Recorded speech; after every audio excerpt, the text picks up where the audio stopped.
What is going on, ladies and gentlemen? Welcome to another installment of the Casually Chelsea show. Pardon the tardiness, work and duties were calling, so I am a little bit behind schedule. But we're here. Lateness is greatness, as the great Matisse once said. I am accompanied by the panel of Real Chris, Curry Pirate, as well as myself, Casually FC. Ladies and gentlemen, ladies and gentlemen, the gentlest of mints, please be sure to smash the like button if you haven't done so already. Be sure to check out the links in the description below. Be sure to subscribe. We're on our way to 3K and we're very, very close. So if you're new here, it would be so kind of you if you would help out the channel by hitting that subscribe button. Hit the bell notifications to notify whenever we go live.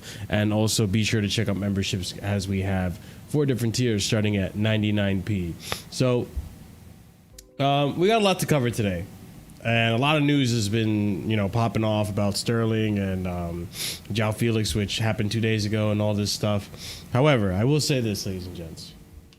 Also, Adrian, big up to you. Sorry, I'm late. If he does show up, I need you guys to realize something. Because me and the panel were talking backstage, and we were thinking, like, Ahmed threw the flag, the white flag. He surrendered on the whole Sterling war.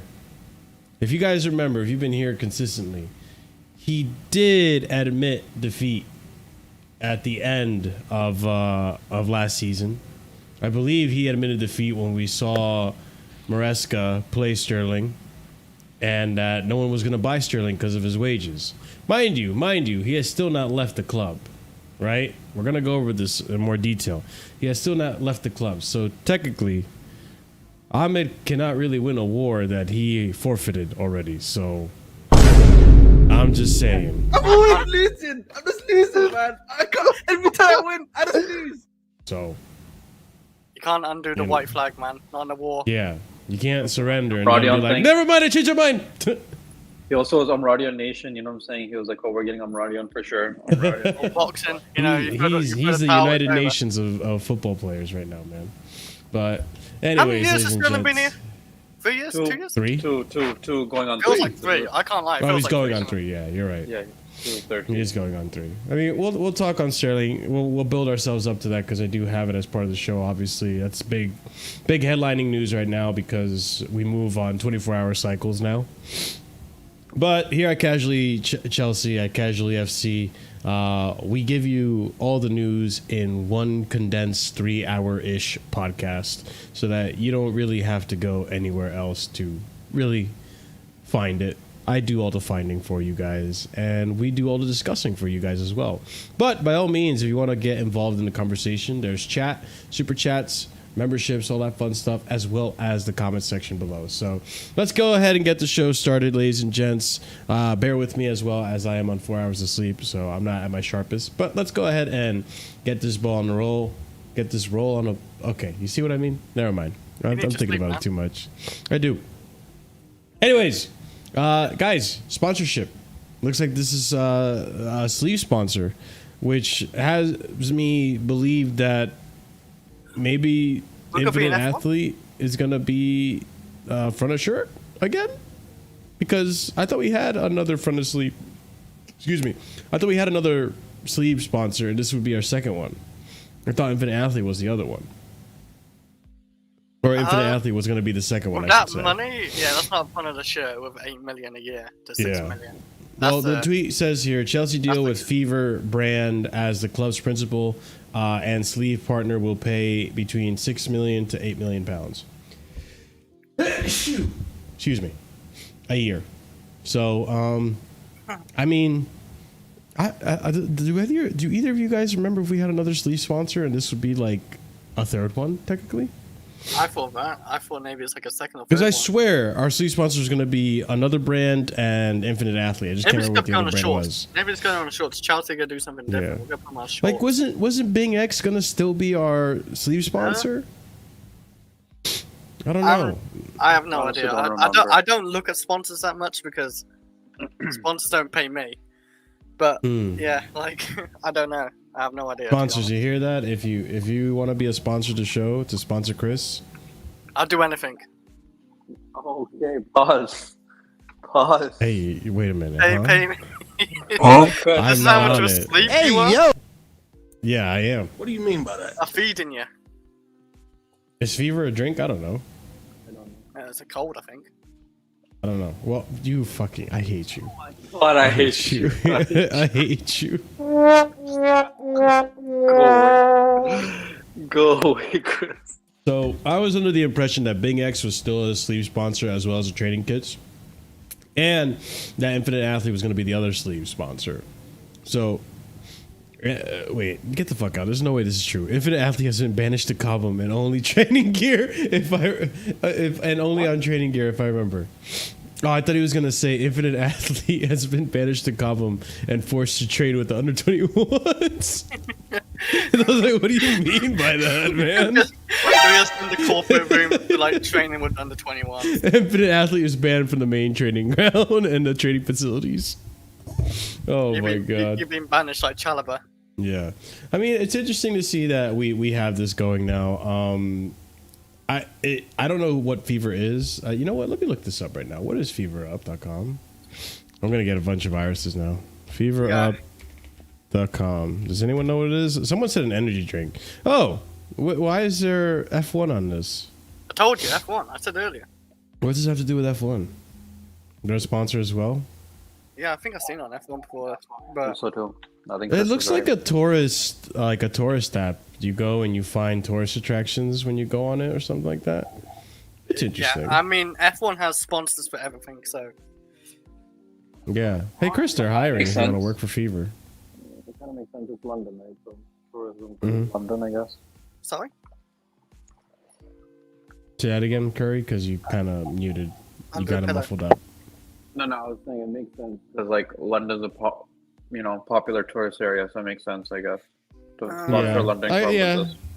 Yeah, it seems like it's a tourist attraction finder app of sorts, or like, maybe like one of those apps or websites where you book your trip kind of thing. So yeah, I mean, hey, whatever pays the bills, at the end of the day, I ain't gonna complain. So It would be We'll see funny what if that's happens. the shorts. If we see Fever on our shorts now. that's That'd not be a bad idea, Chris. I'm thinking of F1, man. You just put sponsors on everything. Why don't more sponsors actually do stuff like that? Yeah, That's like actually if you not a want, bad idea. like put your shit out, put them on our shorts, back of our shorts, back of sides of the shirt, everywhere. We'll be a walking sponsor. Yeah, I mean, I'm not opposed to that. I think that's a great idea. More money. But yeah, that's what I'm saying. More money and more, real estate, I would say. But I guess, yeah, we'll keep track on what's going on with that. We're waiting for the news for who's going to be the front of shirt sponsors. So that's the one that's like everyone's waiting on. But once we have that, we'll report on it. But hey, we have another sleeve sponsor. I thought we had enough. Apparently, we need more. Or maybe there's one that dropped out I didn't know about. So we'll see. Because I'm hearing this Infinite Athlete stuff too. And I'm like confused because I swear Infinite Athlete's still with us. But maybe I forgot my last show where I talked about it. But anyways, let's continue on to the next part of the show, guys. The next headline here, which is Chelsea financial breaches. This is going to be, it's not really an update. Well, it is, but it's going to be more so like, what do you guys think is going to happen? So, the Premier League hoped to clarify whether or not Chelsea would be charged for historical financial breaches under Roman Abramovich by no later than October this year. So, by October, we should know what's going to happen with the club. Either we're going to get a transfer ban or points deduction or whatever. I don't know. But I think we did ask this. Yeah. Whether you guys prefer a transfer ban or points deduction. I prefer transfer. Yeah. Do you agree, Curry Pirate? Transfer ban. Yes. Transfer ban. It makes sense though, almost, because points deduction, Chelsea, that could fuck Chelsea getting top 4 or something. Transfer ban, we get Osimhen this season before the transfer window ends, and we don't really need anyone else when we got Osimhen. Yeah, we could do with another goalkeeper or something, but We need a who center knows? back. Out of those 4 keepers, there might be a good keeper we bought this season. So yeah, I take the chance. We've been through a transfer ban. The only bad thing about that, we started playing youth, but this time we got a bunch of players we signed on big contracts, so it won't be the same issue. Curry, we have a center back, man. Anselmino, yeah. Anselmino. Ah, you read my mind. There you go. Look at that. Also, He got 2 assists. He might be. Apparently, he's being called up to the Argentinian squad. Maybe this That's is what I national saw. break. Yeah, I saw that. Same with Gustavio too. Dude, we signed with Anselmino. He was linked with him for like 3 months up till the summer. Then we officially signed him. I think early August, technically officially signed him. Oh, Chris? I must have forgot. He's like he's from Boca Juniors. He's 19. Like player profile is like he's aggressive like Romero, but more technical. That's Is he coming? He's not coming this season then, right? Yeah, he can come out early. It's January. That'd be interesting. Question for you guys though, in regards to the transfer ban, or I guess whatever's going to happen with the financial breaches. Are you guys thinking it is going to be a transfer ban, or do either of you guys think that we might just get a slap on our wrist and points deduction? Because we did come out and kind of like knocked ourselves out. I think if I can give a percentage, I'm like kind of in the middle, like because I think we self-reported. I think we might just get a fine and a talent off, and thank you for telling us, Navy. But Navy, I'm thinking 40% we get transfer ban, 60% we might get away with it.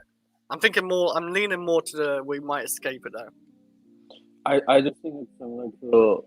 I think it was like our 2019 transfer ban where it was for like topping up players or something like that. I think it's the same thing here. We were basically topping up players and all that stuff. Also giving some money on the side. I just think it's gonna be a transfer ban. I don't think points deduction for that.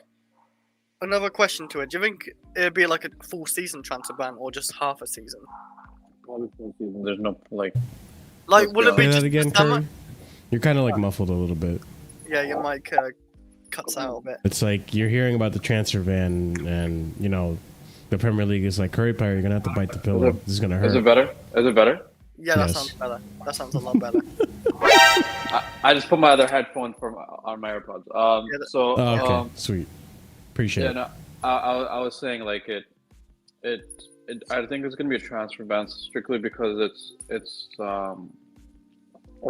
giving some money under the table and topping up players, which was similar to what we did for our 2019 transfer ban. Mm-hmm. So I just think it's gonna be similar to that. I don't think it's gonna be a point deduction. I'm sorry, I don't know. I got a little distracted, but did you say that you thought it was going to be for a whole year? Yeah, I think it's gonna be for a whole year, like 2019, right? Where it was like summer and winter. We didn't actually get banned for the whole season, did we? I thought it got revoked to half the season. We just didn't bother. Because it got revoked half the season after we went back. Yeah, with Cass or something. I forgot. Yeah, we went back to Cass. So we might be able to do that again, but the original was a year, right? So yeah. I don't see why we should get punished though for something the new ownership is. 1, they reported, and 2, they didn't do it.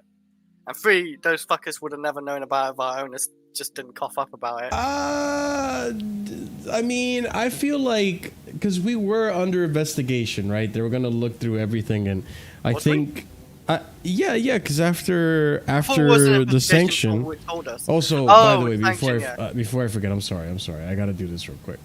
This fucking mouse, dude.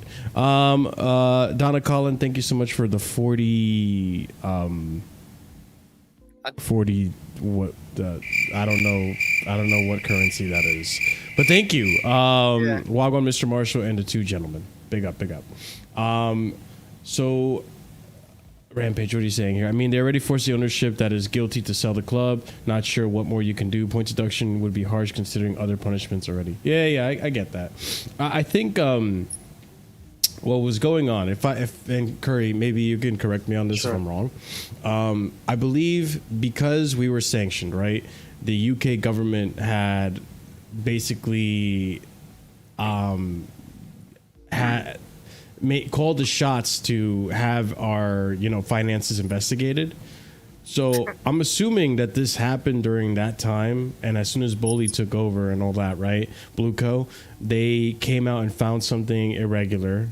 They were probably still being investigated, and they came out and just admitted it rather than have the investigation find it. That's what I think. I don't. I mean, I think it's similar, but my thing is, I think they cleared us. I think kind of Chris is right. I'm not saying no one would have found out eventually, because like Man City, shit's gonna catch up to you sooner or later.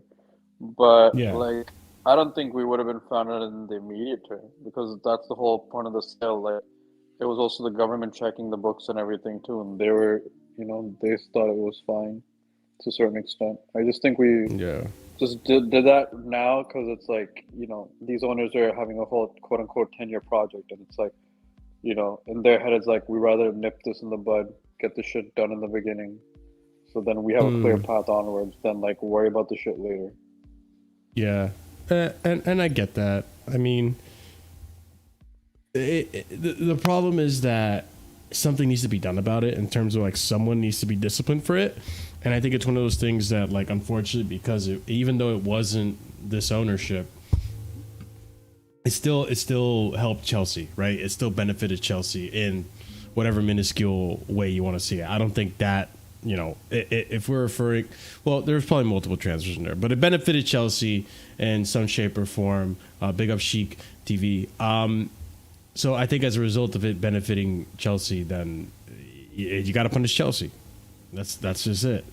Even though it was Roman's, board that did it, it's someone's got to take the L on this one. So it stinks. We're gonna see what happens. Hopefully it's nothing crazy. Hopefully there's a little bit more clarity too as to like what exactly is being charged for what and all this and that. But yeah, well, time will tell. This is gonna be an ongoing thing. We're gonna have an answer before the end of October, so hopefully it's nothing crazy and we can actually work through it. But yeah, ladies and gents, let's go ahead and move on to the next topic I had for you guys, which is going to be there you go, Chris. I mean, you could probably speak on this. Don't you dare bring in another kit. The season's already started. Yo. Every time you mention my name now, it's like, here you go, Chris. Yeah, I'm just thinking of like a horrible kit now. No, don't worry. We're not there yet. You will be there soon, but not today. Maybe not even. But let's go ahead. Reece James. Oh, yeah. He's returned to training. I do have a few comments to say on this, but let's read the tweet pretty much coming from Ben Jacobs. Reece James is back from a minor hamstring issue. I'm going to say this. And you know what? Maybe this is me being optimistic, guys, but I feel like if this was our medical team last season, he would not have been back. But I think our medical team made a big difference on this one. I think our medical team made a big difference on this. Working whatever weeks. He's still technically injured. He's not fully back. No, the thing is, he was not. By the way, Ahmed, it was never like a serious injury. It was a setback, and it was just being precautious and like careful on Reece James' situation. Yeah, he can go back to training because it was nothing that serious. This is what I was saying before. Like, people who panicked and say sell Reece James now and shit like that was just overreacting, in my opinion. I mean, it's your opinion if you say sell Reece James now, but yeah, like it was nothing to be worried about. And this, to me, like, this is just normal. I expected him to be in training not long after because it wasn't serious. But sorry if I cut you off. No, it's all good. No, the way that Ben Jacobs made it sound yesterday was like he was good to go. Like, he can play a match. Like, that's how he made it sound, because that's what the Chelsea plan was. It's like, oh, he can be subbed on for Servette tomorrow. I heard that. Yeah. That's what I meant. Like, I'm not saying he can't. He's in training. He was on grass, quick. But I'm just saying everyone thought, because even I thought that until today, where it's like, oh no, he can. He's building up to match fitness, like being able to play a match, but in that sense. Even though, if Chelsea honestly rushed him for that game tomorrow night, that'd be so stupid. Like, there's no reason to play Reece James tomorrow. We can play all. What do you mean? We're getting relegated. Aren't you hearing the fans? We're getting relegated after the first game. We are done. We're finishing 12th. We need to win that Conference League before we're okay. We're a fucking elite club, bro. The highest we can get is 8th. Okay, we have to make sure we play Reece James every game now. Okay. We're getting relegated, guys. We lost the first game to Man City, so we're getting relegated. After his ban just to expect. Like, I don't know what game he's back. Like, is it 2 more games or 3 more? No, 2 more games. There's 2 more games in the Premier League before he can come I don't know back. what's after Wolves, but like after 2 more games, he still won't start the next game. He'd just be on the bench and come on, and that'd be the right move because let's not rush Reece James into this team. We got Gusto, and he's a fantastic fullback. So let's just ease Reece James this season. This season should be about easing Reece James, and hopefully he can still play like 20-something games without really getting any injuries. I'm good at that. I want that to happen this season. Then we go on next season and see what happens. Let's not rush it. Yeah, I mean, Curry, do you basically agree with that? Well, yeah, like he's not gonna like. There's 2 more games and then there's international break, so he'll have enough recovery for like basically a month and a half. Yeah, wait. When is our international break? Is it after the 3rd game of the Premier League? I think so. Yeah. 3rd or 4th. I think 3rd or 4th, and this international break It's right insane. I hate international break because it's gonna be friendlies, right? away. I Yeah. believe Pointless so. games. Pointless games. Well, then I don't actually know, but I think World Cup qualifiers are gonna start happening soon because If it's for that, then I'm fine with that. But if it's just friendlies, I hate it. Why? Yeah. You're just making them play extra games for the sake of it. yeah, Sorry, that's just a little rant about it. I hate them. Agree. yeah. It breaks the momentum. I feel like I really would have wanted. I mean, we got no momentum. Well, not even right the now. momentum, but like, Well, I what don't know. I momentum feel are like we it's gonna so have? soon. You know what I mean? Maybe hopefully win after Wolves, but that's just one game. I don't know if we're gonna win against Wolves. You know what I'm saying? Since we're getting relegated, as fans are saying. So, what momentum are we gonna have by international break? Because we're gonna be losing all our games. You know. That's crazy. We're People are relegation actually fodder, saying that. Like, we're getting relegated is crazy. We like, know people with say that Chelsea every fans season. they will just like Doesn't all happen. switch when say Chelsea Or win they're, a couple or they're games in a row. hoping, or they're hoping we get relegated, so then we can bin these owners and get a proper Chelsea owner. You know what I'm saying? Proper Chelsea. I hope they Yeah. know most owners are just gonna be American owners. So if they just hate the idea of American owners, just don't bother because there's probably gonna be another American owner after 10 years anyway. If they do sell up. Well, I've spoken about this subject to death, Yeah. so I'm not gonna even fucking bother. No, but like, anymore. anyway, with Reece James, like, I just want us to bring him Mhm. on more often. Anyway, that's the whole point of Reece James. Just don't start him. Just bring him on, start him, like, ease him in. That's it. And I think that's what they're Yeah. going to do this season. I think Maresca will do that. I really do. I don't think he's going to play him every game. He knows Reece James' situation. Chelsea know Reece James' situation. They know he's the golden goose of this club, basically. He's Golden part of it. Goose. Yeah, he's the Huh? Come on, you don't get it. Like, he's the golden goose of Chelsea, man. Like, he's literally so talented. He's one of the most talented players in the team. What? You Is never that seen- actually? No, I've never heard anyone say anything is a golden goose of anything. No, Oh, I it's have, a golden I have, child. I Yeah, have. like No, it is the golden goose. child. Then, if you want to say golden child, but we say golden That's goose. crazy. It's a saying. It's a saying. It's a saying. It makes sense. Okay, I wasn't sure if Chris is just making things up. He does mean, that that could be. sometimes. It's okay, Chris. Hey, I'm Canadian you and do. my parents went to Catholic school, so you know what I'm saying British education. Don't worry, man. We got you. Proper English. You know what I'm saying? Speaking of British education, we have some, I guess, a little bit of a perspective on the Chelsea ownership and some of the things that have been criticized about them. So let's kind of read this one at a time and kind of see how we feel about each little perspective that we have on here. So the first tweet we have here is from Talk Sport. Danny Murphy, who I don't know who he is, but he's on the show. Does anyone know who the fuck Danny Murphy is? I literally said, English education, and then Yeah, I'm the yeah. uneducated one. Yeah, it is. I know who he is. Yeah. I think he's a Spurs fan. Oh, okay. Oh yeah, Remember yeah. from Talksport? Okay. I think He's that Jason bold- Cundy. he's that bold- I think yeah, him he's and- that bold yeah, I cunt. think him- Yeah, Yeah. Oh, okay. Got it. Okay, I remember now. Okay, so he said this about the whole Conor Gallagher situation. I don't think Chelsea's treatment of Conor Gallagher is as dramatic as people are making it out to be. If a club and a new manager doesn't want you, you move on. It happened to bigger and better players than Conor Gallagher. Do you guys agree? Wait, I didn't hear that fully. Sorry, it just cut off for me. I don't know why. that basically the Conor Gallagher situation has happened to bigger and better players. It's not a big deal. Yeah, of course it's happened. Like, Gallagher's a good, decent. I think Gallagher's a decent player, but like you said, there's better players. Mesut Ozil is like a standout one. We did that to Diego Costa. Conte true. sent him a text to fuck off. Mata was gone after that amazing season, by the way. Oh, true. Juan Mata was one of the most damning ones. Yeah. He had like I lost KDB. That's different, but like that's a little different. But a permanent stay in the team, like a permanent stay in the team that performed for us. Like Mata had I think he had his GNA that year was 50. He had 34 assists. Dude, and that was Jose Mourinho that did that. Yeah, Jose just didn't want him for some reason. He wanted Oscar, and I agree, Oscar was a great talent, but we sold him later on anyway. And then Conte benched Costa after winning him the league, and then benching him the next season, and then telling him to fuck off over text. Yeah, that's honestly crazy. I totally forgot about that guy. Sorry, chat. Yeah, Mourinho came in and froze out Mata, who was a beast the previous season. Yeah, that's actually kind of crazy when you think about it.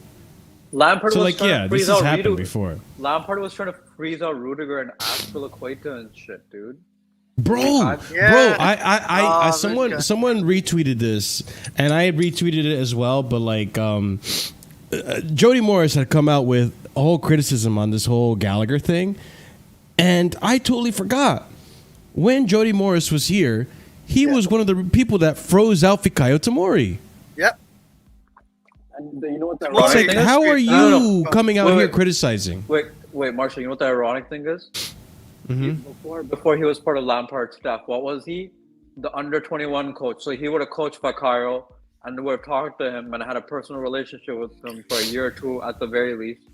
And it's then crazy. He was assistant to Lampard.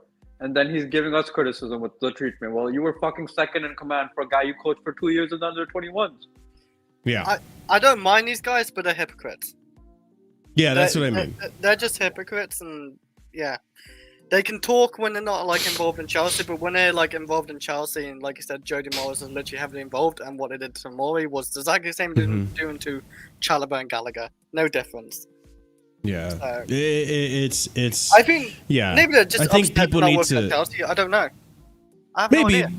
I just feel like people need to be a little bit more thoughtful when it comes to these type of things, and really think to yourself the broader picture here. Look at the entire picture. In situations like this, yes, I understand it's not nice, but are we really the only ones acting like this? Are we really the only clubs that do this kind of stuff? Not at all. Not at all. And now that I look within, Chelsea have done this multiple times to other players much better than Gallagher. I'll be so serious. Also, by the way, big up to EE. Random, I know, but I just realized, EE is part of the cement mixer gang. So big up EE. You've been here for a while, and you're part of the cement mixer gang. Big up cement mixer gang. If you know, you know. Okay, the other criticism and comment that I saw in regards to the ownership that I thought was interesting was David Ornstein on the Chelsea project. We do need to be patient and give this project time to mature because there would be players who prove to be really good signings. Cole Palmer immediately is one of the best players in the Premier League, scoring for England in the Euros final. Yeah. And this is in the Rio Reacts YouTube channel. So, Rio Ferdinand. Your thoughts, guys? I mean, is this... listen, I'm pretty sure I know the answer, but I'm pretty sure all of us are willing to be patient with this season. I'm patient with Cole Palmer after seeing last season. This isn't about Cole Palmer, though. I talk about the project. The whole project, yeah, because we signed Neto, we signed Felix, hopefully signed Osimhen. It's going to take time to gel, and we have been moving managers season by season too, and new systems. This Maresca system is completely different to Poch's system, even Potter's system. So I am going to be patient with this, as long as we get results and fight for top 4, and don't do stupid things like lose to 10-man Burnley or whatever.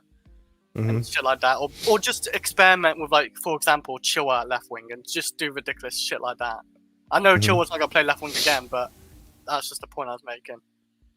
Yeah, but I think when it comes to the project, obviously I want to see some semblance of progress. Yeah. If we can win a trophy this season, I'd be should. happy where we are, and not necessarily where we are. Actually, let me rephrase that. I'd be happy with the direction we're going in, and I'd be more patient. Like you gotta, I feel like, and maybe you guys disagree, but I feel like to a certain extent, when you want to do these projects, you have to buy the patience. And how do you buy the patience? By showing progress, by showing, good football, or being convincing on the pitch. Last season, we weren't convincing. We did make progress, which, I mean, some would argue it's not really much progress because we should have been in the top 4 area regardless. But I feel like this season is a big season for the recruitment and for Enzo Maresca. If we do fail, I'm not going to put it on Enzo Maresca. No, not For really. me, I'm looking at getting these recruiters sacked. I think enough's enough. Like, I don't know if you guys saw this or heard this. I was listening to the Obi-Wan podcast today, and apparently Mikel spoke with Win Stanley, and from what he said, which I don't know if you guys noticed about Mikel, like, he doesn't beat around the bush. He seems pretty straightforward, and he wouldn't lie really to like save face. But he genuinely came out and said that like Paul Winstanley genuinely seems like a good fit for Chelsea, and he has Chelsea's best interests in mind. Like he's really, really like, it seems like Obi Mikel is convinced that Winstanley is a good pick. And when did this happen? Which podcast is this? Because a this week most before recent episode. Yeah, because he's been kind of like saying we're signing too many players, I'm pretty sure. So that's why. them for a while. He was literally 2 days ago. He was bashing Chelsea. Yeah. For signing. So which is it? Did it come out today then? I think so. Let me Really? just double check real quick. That makes more sense because his rhetoric the past 3 to 4 days has been heavily criticizing this management, the ownership, and the sporting directors.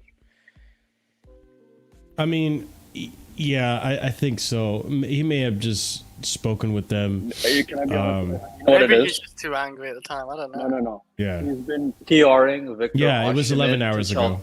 11 hours ago. Yeah. You know why? It's because he can tell now because he's been PRing Victor Osimhen to Chelsea for 6 months. This man must be getting some money under the table too because he says he's going to be the secret agent.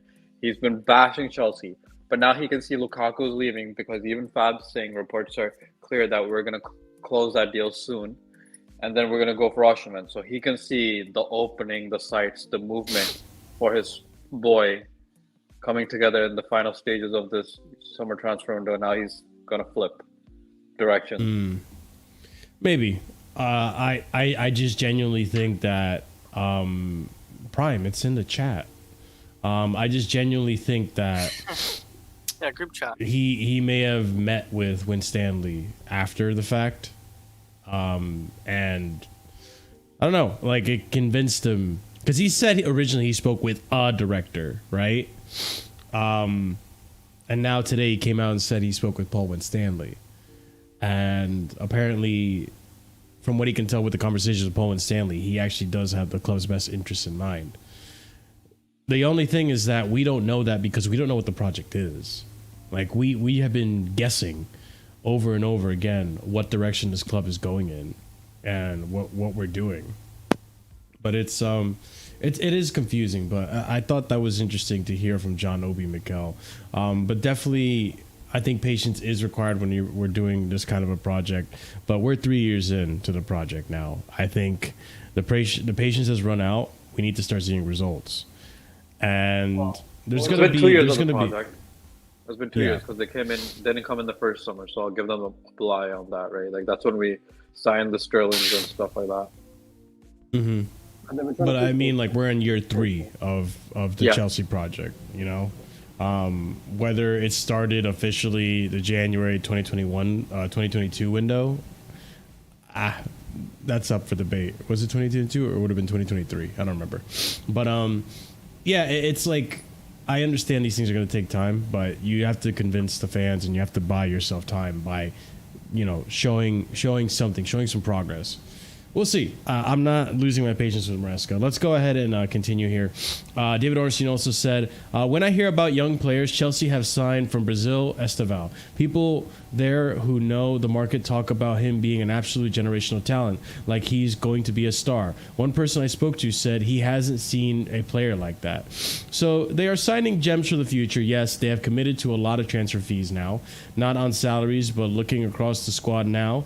And if they are to add before the end of the window a really good goal scorer, then I think they've got a base of very talented, very good, talented, competitive squad for now, and definitely for the future. And then it's up to the manager, the head coach, to gel them.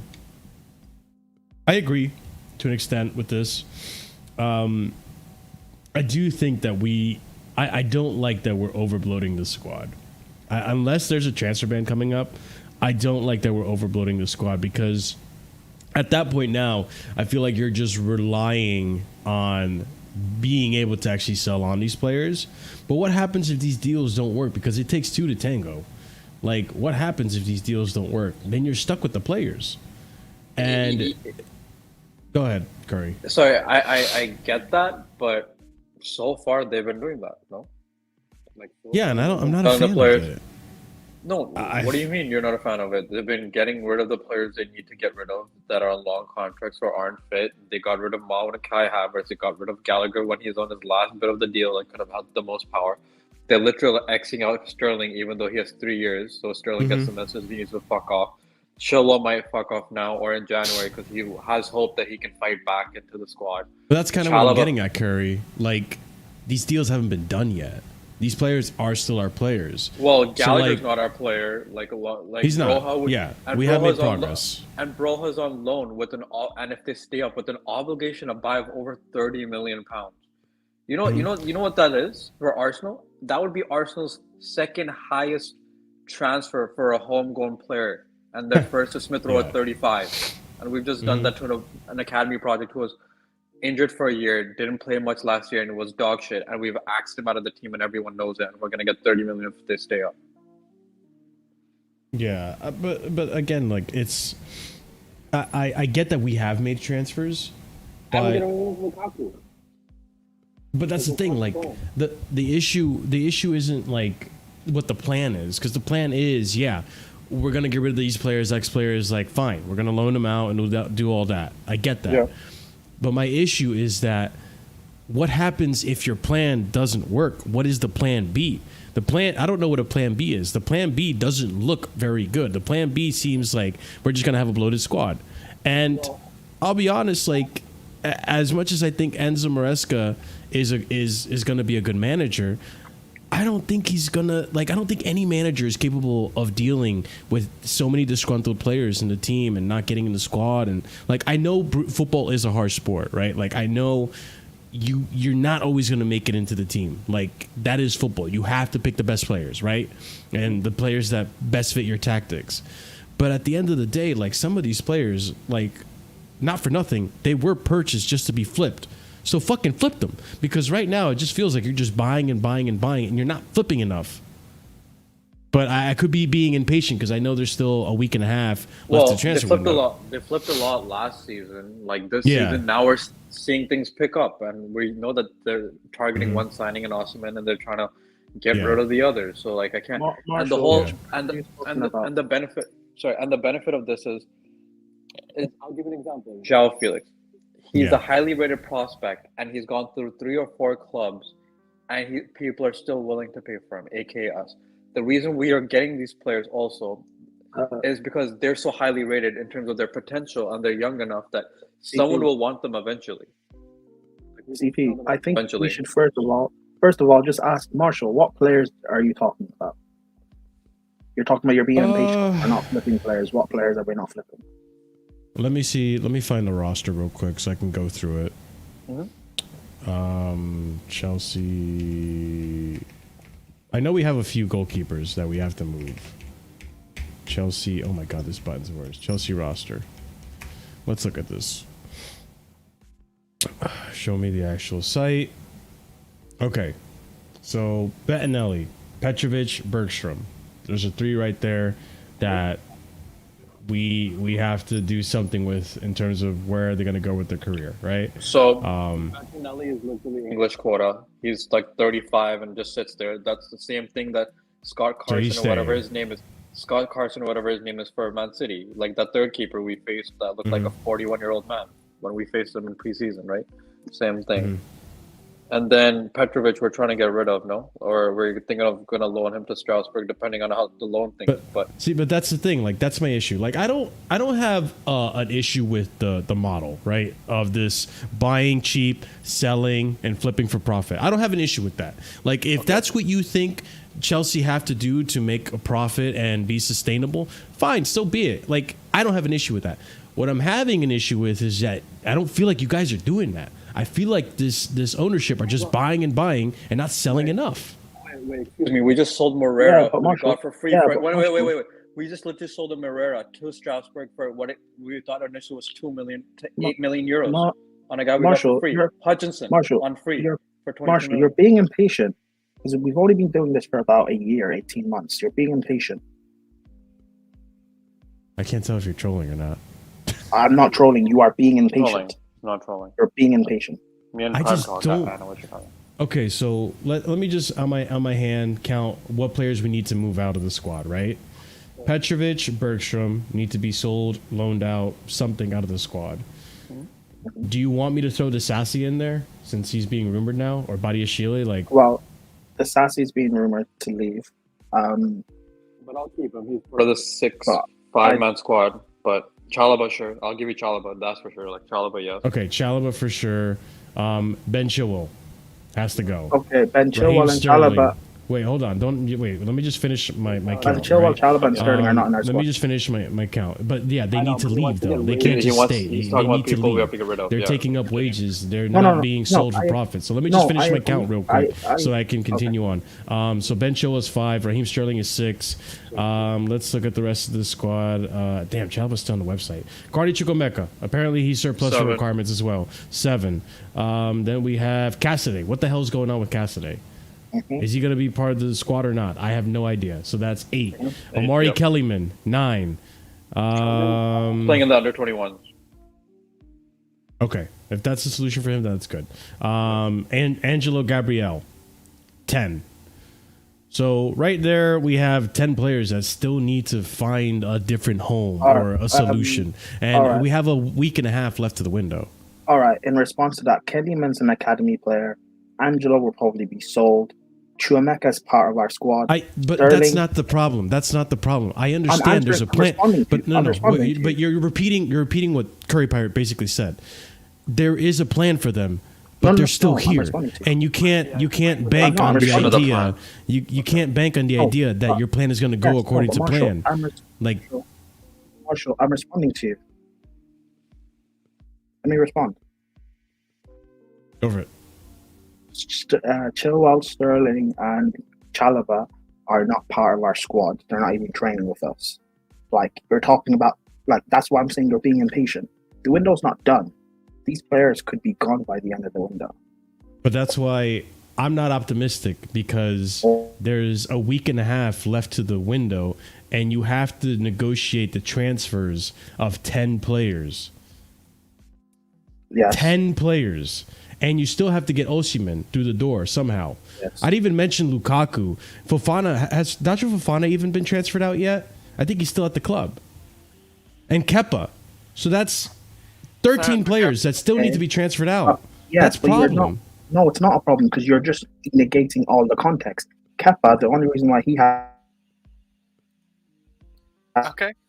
waiting to see if whether Lunin leaves Real Madrid or not, so he can go to Real Madrid. That's one. Datro Fofana, I think he's going to end up being sold. Lukaku, again, we all know the situation with Napoli. Cassidy, it looks like he'll be involved in some sort of deal for Lukaku to go to Napoli. Like, you're missing so much context with all of this. It's not fair. That's why I'm saying you're being impatient. But again, sorry, my point. Just one last thing. Sorry, on Kepa in specific. So I think in specific, we are waiting for Lunin because I just knew about this like 2 weeks ago. The Saudi transfer market doesn't end until October. So Kepa can still go to Saudi after our transfer window ends. Oh shit! I shared the wrong thing. But Sorry, he can here's the still be thing. sold to Saudi for him in specific. I mean, My point isn't that there isn't a plan. You guys all know there's a plan. We plan to loan and transfer out all these guys, depending on certain requirements are hit, certain players leaving, so on and so forth. But that's not my issue. There's a week and a half left to the window, and all of these players that have a plan for an exit have still not exited. That's like, I don't think I'm being too impatient. Like, yes, I understand there's a week and a half left to the window, but the less time that runs out in the window, the less likely I am to believe that we are going to get rid of 13 players in a week and a half. Yeah, but by that, a few days ago, it was 2 weeks left of the window, and it looked like we weren't going to sell Conor Gallagher, and now he's gone. Yeah, but we knew we were going to sell. That proves my point. That proves my point exactly. That actually proves my point exactly. Because Conor Gallagher's situation, look at how long it took for that to get done. Right? And it was in part to Conor Gallagher. But look at how long it took to get that deal done. Not only did it take long, it fell apart at one point.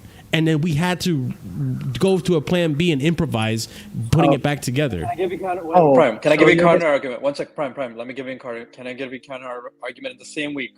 BROJA. No one knew who was going to Ipswich until 2 days before the news. He got linked.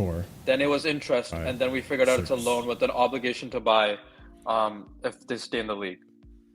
We're playing bingo? And then Bashir Humphreys just got... and then Humphreys got loaned out too. Mm-hmm. Marshall, you're missing out context because, like you just said with the Gallagher situation, I can apply that with the fact of the only reason why we still have Lukaku here is because ADL is still trying to be a prick. The only reason why Kepa is still here is because of the Lunin situation around Madrid. You're not applying context to everything. You're not being fair. You're being too impatient. You really are. Prime, what do you think I'm saying? That's the question. You're saying that these players are like you're complaining that these players like are still here and stuff, and I'm saying that just wait until the window ends because we'll get it done. Okay, let's see what happens if we do get it done, because I'm not very optimistic that we're going to get 13 transfers out of the club in a week and a half. Okay. Yeah. They don't only. That's what I'm trying to get at. Say we get what's half of 13? Say we get like 6. Say we get 6 or 7 done. Then That's what? decent. That's good. If we get half of it done, the rest of them, they can sit here and rot until January. I don't care. They won't be playing, so I don't care. But that's the thing. Then that goes against this whole notion of, okay, we're gonna get players on the cheap to improve on their value, and then as they improve and go out on loans and grow as a player, we're gonna flip them for profit. If they're just sitting in the under 21s and sitting in the bench or whatever, or limbo Marshall, like Malang Sarr. You're being disingenuous. So then because, BROJA, hold on, though. CP. BROJA Hold on, CP. He was on the bench last Hold on, CP. Hold on. You're being disingenuous because they didn't buy Lukaku. They didn't buy Chilwell. They didn't buy Kepa.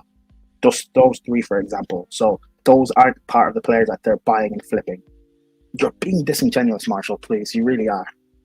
It's not fair. What? I didn't say they're not players that you're going to buy and flip, but the point of buying the player for $5 million is to flip them for $25 million. How do you think his price improves? But which player in particular are you talking about? Okay, Omari Kellingman, for example. Yeah, Omari Kellingman, we just bought this transfer window, so he's part of the academy. He's literally a kid. Okay, but if we bought him for $25 million, let's say we continue to not find a loan for him. He gets stuck on the club. If he doesn't play in this season for any club, his value isn't going to change. His value is going to stay the same. There's no point in selling a player for the same amount you bought him for. This is just a hypothetical. I'm not saying it's exact. Yeah, but I'm not saying his exact value. Okay, let me look at for another player then. Hold on.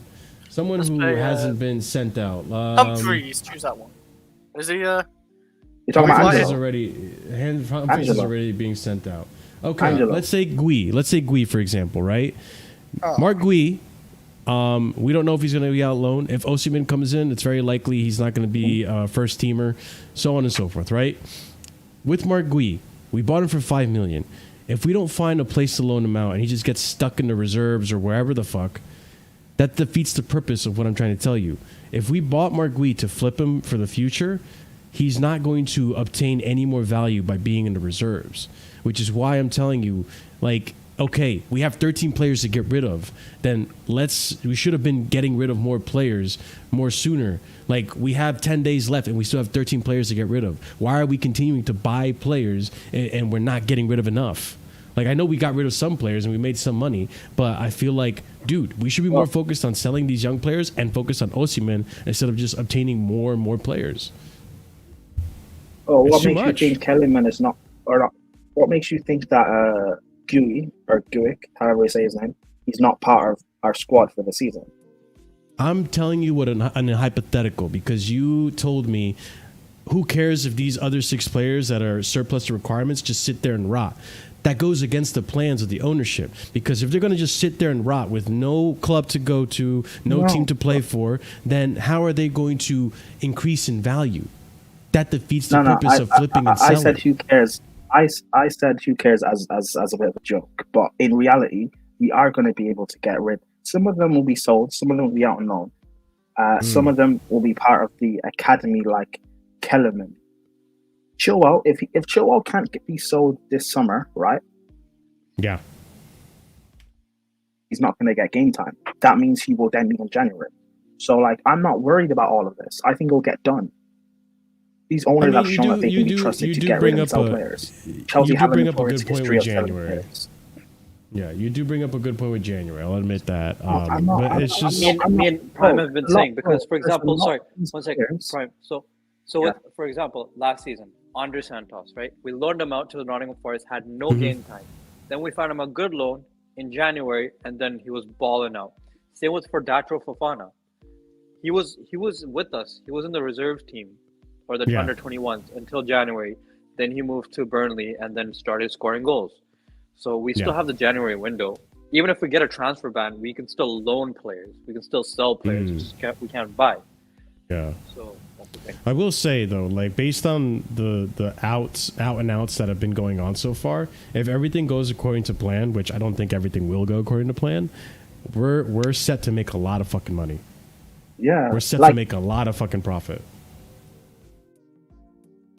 Like, Marshall, and why I'm not worried is the fact of this manager. If this was previous managers we've had, Potter or Poch, then I'd be more worried that someone like Chilwell would eventually stay. Say we get another injury, say Cucurella breaks his leg again or something, then Chilwell becomes part of the squad and he gets in. But Maresca has set out, these are the players I want. The rest of you guys, you can do whatever you want. I don't care. You're not part of my squad. Chilwell, if he stays, for example, or Sterling stays, you're not getting in this team. We could have mass injury. Academy player. Instead, you're not getting in the squad. Your numbers are gone. Chalobah doesn't have a shirt number anymore. I'm not worried. We'll see. Because they still have to be gotten rid of. Like, they're still part of the team. That's the thing. Like, and it will. Okay. Well, just because there's a plan doesn't mean it's. Yeah, that's what I mean. Marshall, I get your point. You want, like, we have the plan, but you want the execution. It's fair enough. Exactly. Yeah, like, Marshall, I'm being. You could say I'm being impatient, but there's only 10 days left to the window. Like, there's 13 executions to be done. Yeah, but Marshall, it's Lukaku, like saying, "Oh, I'm still employed," even though your desk is being. Yeah, but Marshall, it's like saying, what "Oh, I'm trying to tell you. even though What my I'm desk trying to is tell being you cleared out." is like. What I'm trying to tell you is it's more like I have been fired and I have 2 weeks left to find a job, and I haven't been searching for a job, and now I have 2 days left before I am unemployed. That's what it feels like. Like, no, it's not. It's not. They're not. I feel like there's not enough execution in the selling of these players, because we still have a bloated squad. Like, we've been selling players, but we've not sold enough. We need to sell more. But also, I'll say this too. Okay, Curry left. We do. But anyways, so hires deemed the wrong fit are quickly moved on. He tells those around him better to concede a mistake has been made rather than a struggle on with those who do not fit. And this is Iqbali's, I guess, methodology in terms of like how to go and about this, which I'll be honest, I'm cool with this. This is great. This is better than Roman in terms of like approach. Because Roman or Marina or whoever, Bruce Buck, if they made a mistake with Fikayo Tomori or Drinkwater, not Tomori, I'm sorry, with Drinkwater or Bakayoko or Batshuayi, we kept giving them contract extension and hope that a loan will make them sellable. But here under Iqbali, it's more like, bro, they're not good. All right, get rid of them. Like, we're not going to extend their contract and try to keep the value and all this BS. Like, I like this. This is a good approach. Do you guys disagree? I'm not going to disagree with that because, say, for example, I don't know, Joao Felix just stinks it up. I don't want to keep extending his contract for no reason. So, yeah, you don't want to, like, just keep deadwood for the sake of it. If no one wants it and you got, like, a big contract, like, it's not worth it. It's just extra wages for nothing. So, yeah, like you said, it's a good thing to do that. I can understand doing the big contracts early, just in case they turn out to be gems and, you know, you want to sell them or keep them. I understand that, so I'm fine with that. There's nothing else to really say about that. I have one more tweet here as well. Todd Bowley may get the headlines, but Chelsea is heavily Clear Lake club. Begdad Bali was involved heavily in the process of appointing Maresca, is fully sold on him, and even though it is understood Chelsea expect to qualify for the Champions League, Maresca won't necessarily be sacked if he doesn't achieve that this season, which, listen, I think we do need to achieve it. Listen, I want to achieve Champions League. Will I be Maresca out if we don't? Not necessarily, but the way I see it is we need to now. At this point, with the way the finances have been going, we need to get Champions League. And if we don't get Champions League, at least Europa League. Like, we need to be promoted from Conference League to Europa League. Like, this needs to happen because financially, we need a front of shirt sponsor. We're not convincing anyone not being a Champions team or at least the Europa League team, right? 2 is the funds that it generates. And it would help the team because it seems like, from what I can tell, it seems like the ownership is tied on the wages and the structure but partially in due with the fact that we don't have the revenue of Champions League and so on and so forth. But, I mean, do you guys agree with this statement and do you see it the same way? Are you guys as patient as I am with, you know, if we don't get top 4, we'll give Maresca time? I would say, yeah, I'm sick of like second managers every year. Long as they can show a good style of play, progression in a way of like football, and we get like top 5, maybe top 6, I'm still cool with that, and hopefully we'll win the Conference League at least. Yeah, like you said, I'm already liking the style of play we're doing. It feels a bit like Tuchel in a way, how we're playing with the high press and stuff. But yeah, I don't want this ownership because they gave him a 5-year deal, right? Yes. I kind of want them did. to back themselves on him, and because they feel like he's the right fit, I want them to back themselves because there's no real top managers out there. That's like, you know, Ancelotti's not available and nothing like that. So yeah, I want him to back it, and hopefully he can stay for at least two seasons and see what he can do for the 2 years, and we're set then. I don't want us to keep sacking a manager every season. And this actually goes in tandem with what you just said, Chris. Clear Lake and Bowley are prepared to ignore all the noise if Chelsea get off to a bad start in the league.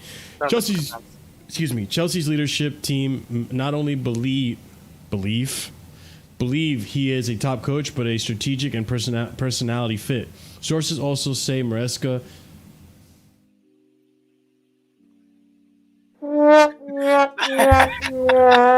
I just read it. This is so dumb. That's what I left to come and say all about Gallagher today. So stupid. Sources also say Maresca has an aura around Cobham. He does have aura. He has that pep aura. Something several players felt former coach Graham Potter lacked. I mean, Graham Potter did lack aura. Come on. He did not back himself. Can we just call it something else? Like, come on, he has a aura. presence.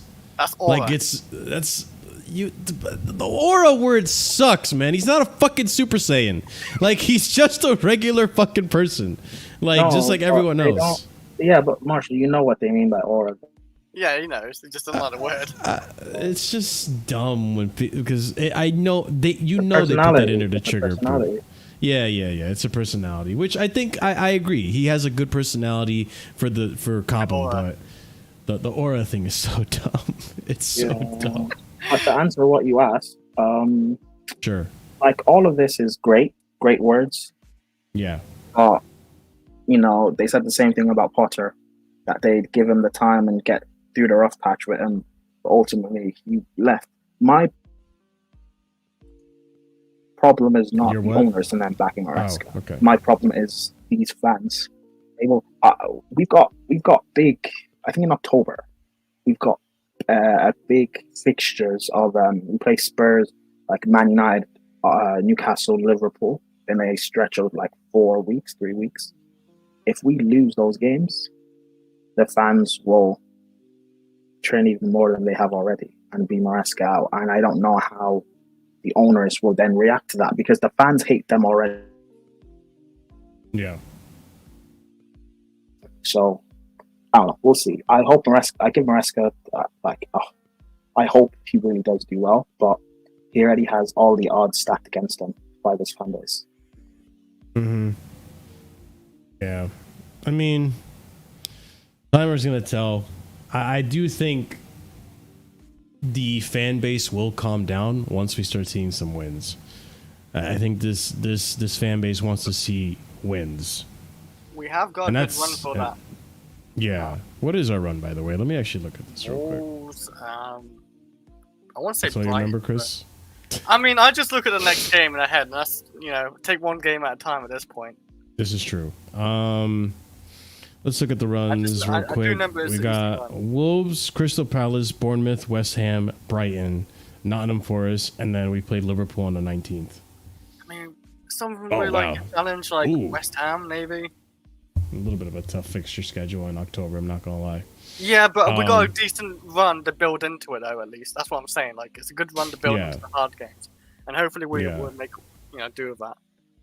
And again, like, that's what I mean, like, this is what was missing from Poch. Like, Poch instilled me with this PTSD that, like, shit, we could lose this game against fucking Middlesbrough, Whereas with this, the way we're playing right now, I don't feel that way. I feel like we're going to be just fine and beat Wolves and beat the teams we're expected to beat, Obviously, we'll have the odd hiccup here and there. That happens, but there's context to that. Pochettino had multiple hiccups. Like, it just kept happening. So at one point, it got consistent. So it's just one of those things that, I don't know. Like, let's see how it plays out. We do have a good run of games, but I think if we get the wins there, then we'll be just fine. But that being said, let's go on and continue on to the next topic, which is a big topic for you guys and for most of Chelsea fan base right now. But before we go ahead and move on to the topic, there is 75 of you guys currently watching the stream.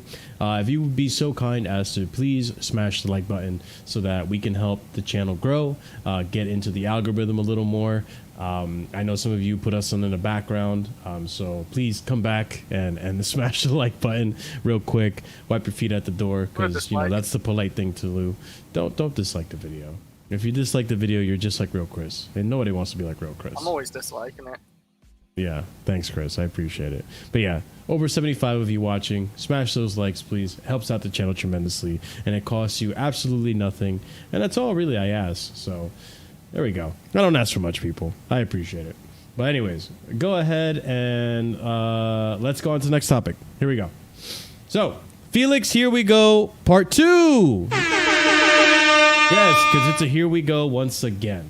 Let's go on and start with this part of the story right here, which is Chelsea have reached an agreement with Atletico Madrid for permanent signing of Portugal forward Joao Felix. This is also to do with Conor Gallagher's transfer. So Joao Felix has agreed personal terms on a 6-year contract with option an additional 12 months at Chelsea. So you could have just said an additional year. I don't know why you had to say additional 12 months. I mean, but okay. It's the proper way to say it. It's no. then Yeah, at that it point, say, What, freaking 24 months? 36 months? no. Joao Felix has agreed personal terms for a 72-month contract. That's silly. You don't need to do that. Once you go past the year mark, then you say 2 years, then you say 3 years, but you say 12 months. Whatever. You have Anyways, problem with 12 months over like all of them, man. You have problems. Yeah. I mean, I got a lot of problems, Chris.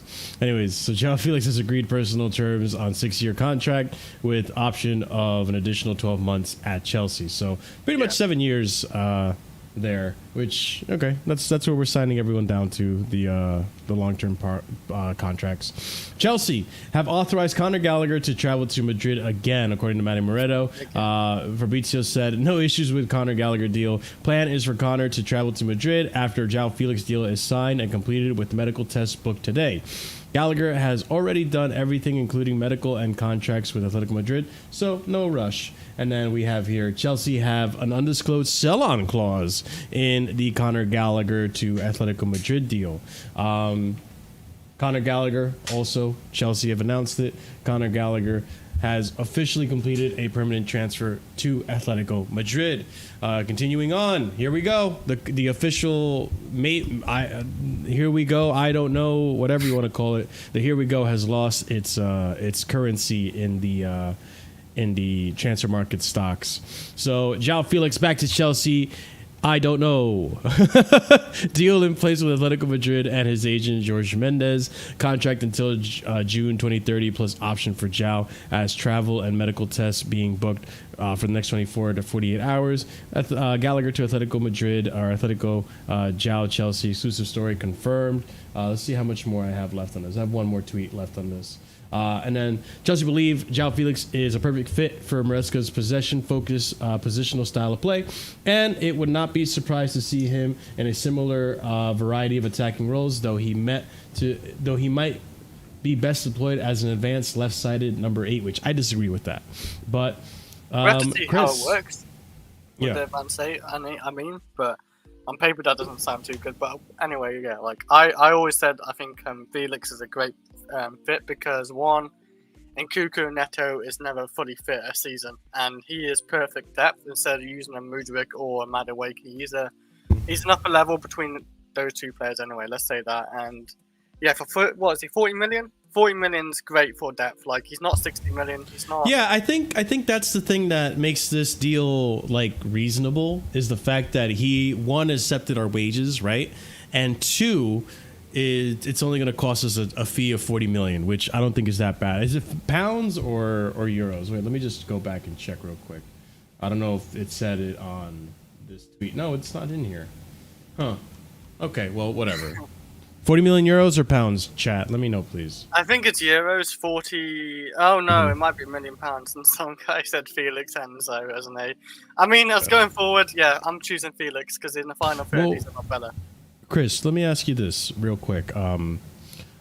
Do you think that you would rather see him in the 10 position or on the left side? Do I rather? To be honest, I'd rather honestly see him as a 10.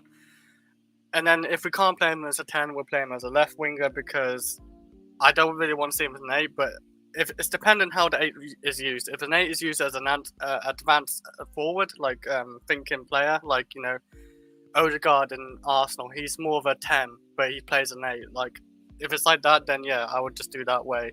But yeah, I'd rather, if we're going to play like a 10 and 2 wingers and a striker, play Felix as a 10, like in the games where we need to play him. Because we've got to use Felix probably for like 20 to 40 games this season. I can't see why we don't. He's never really injured either, I don't think. So that's a good thing because Nkunku, we can't really trust Nkunku's injury record because the last 2 seasons he's been getting injured for like 2 years straight, like a lot of the season.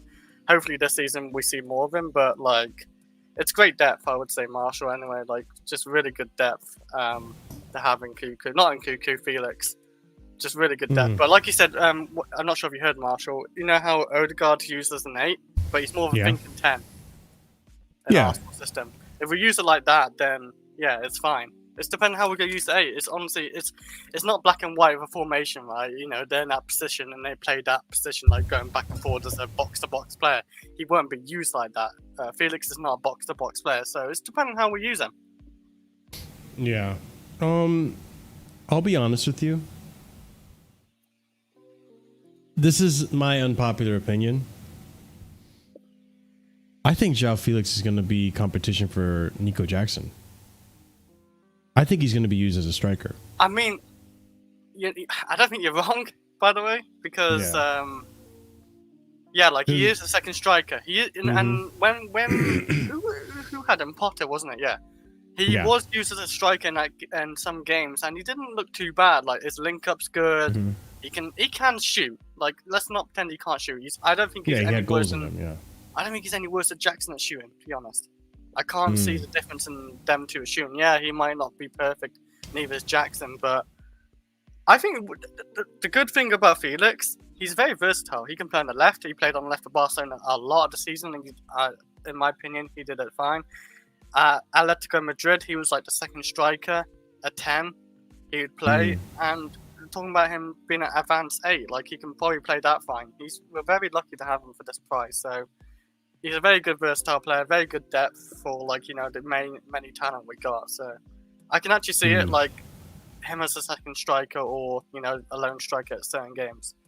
We just gotta wait and see, and it's gonna be quite exciting because we definitely got him now. It's a here we go with no field. He's at Stamford Bridge saying hello to Neto. You know who should be here though? Talking about Felix, I think Will should be here, man. He's a massive hype man for Felix. I do like him, but that man loves him. He's MIA right now, isn't he? He's in what? Yeah, everyone's MIA right now, so it is what it is. But I think with the reason I say I think he's going to be used as a striker or deployed as a striker or a 10 is because if I'm going to base anything off of that last game, it looked very much like Maresca wanted to play with two strikers, almost like a 4-4-2. You know what I'm saying? Like the old school 4-4-2, but with the two front forwards alternating between 10 and striker. That's really what it seemed like. Because there was times where I saw Enzo ahead of Nicholas Jackson, Yeah, it does happen quite a lot. Even Man United, when I watched Man United's first game, like I saw Mason Mount be like a second striker and up top ahead of it's weird. But I mean, the formation, what you see on paper, is never really the style and patterns and shapes you're gonna see on the field. It's always different. We saw that of Tuchel heavily, and we see that of Enzo Maresca because he's a very tactical manager, and the way he sets up is very tactical. So, I mean, it's very. I actually, honestly, I'm very happy with all the signings we are making in that forward line because it's very technical players. And I'm seeing like Man United fans really pissed off, like they're just calling them hoof merchants or runner merchants or whatever. And we got a lot of technical players. I can say I just want that big striker up top next, and that's about it. I don't disagree. And I really hope that the Osimhen deal gets done, which we will talk on updates on the Osimhen deal later on in the show. Sadly not me, but I will be talking about it more in the future, hopefully. Yeah, of course. Are you gonna leave now? Jump off. Do you have to go? Yeah. Take care of him, guys, man. I can handle myself, Chris. Don't worry. I know. I'll see you later, Marshall. Big up, Chris. Thanks for coming on, man.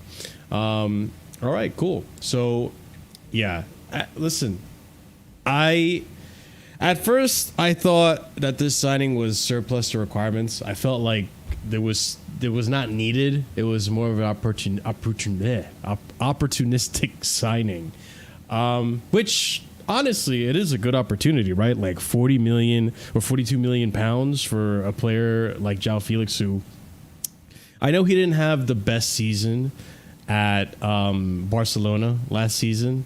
And I know he came out in the beginning of the whole loan. It was like, Barcelona, my dream hood club and all this. And it's like, okay, so you were twerking for Chelsea before, now you're twerking for Barcelona. Like, this guy just really, really wanted to leave Atletico Madrid, right? But at the same time, there is a good player there when used correctly. And I really believe when he's used correctly, it's in that 10 position. Not on the left side. Like, people that keep saying the left-sided thing is just, it's ridiculous. Look at all of the seasons. He was played on the left side of Barcelona. Look at his heat map for the season. He was deployed on the left side. And there you go. He had a poor season. If you play him in the middle, he had a good season under Atletico Madrid. If you look at the heat map, where he played well through the middle. Like one of the best attackers in La Liga. So I really think he has to play in the middle. And I think in this system with Maresca, maybe he will play on the left side from time to time, more like as a left forward or an inside forward rather than like a wide winger. Because I'm also starting to think that, like, I don't think Maresca is stuck on this notion of needing to have wide wingers. I think he will adapt whether he wants wide wingers or inside forwards, depending on the context of the game. I think he is capable of doing that. But I feel like Joao Felix in this team will be used as a second striker at times, will be used as a 10 at times. If players get hurt, he will be there.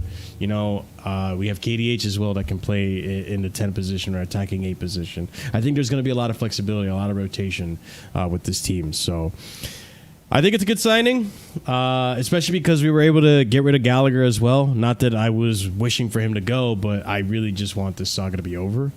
He's now to Atletico Madrid. I think that player, you know, is going to do well there. And I think that player deserves to be in a decent team that suits him. You know, let's see what he can do somewhere else.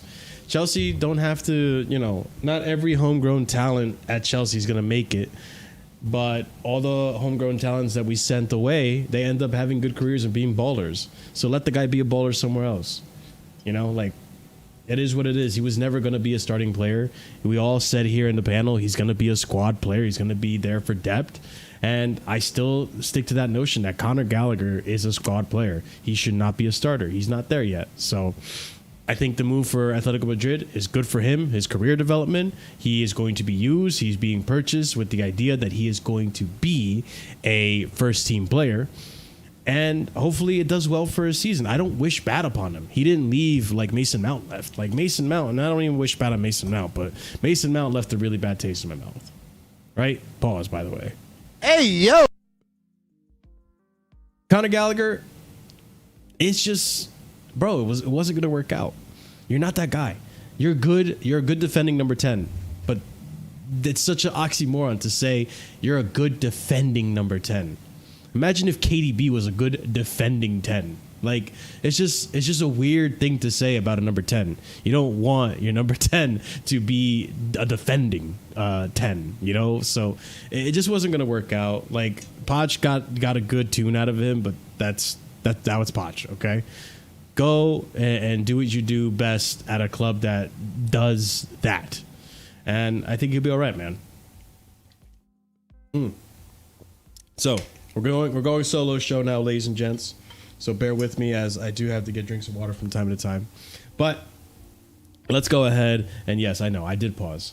But let's go ahead and go on to the next segment of the show, which is going to be the part where I entertain some rumors. And you guys in chat can let me know what you think about some of these rumors.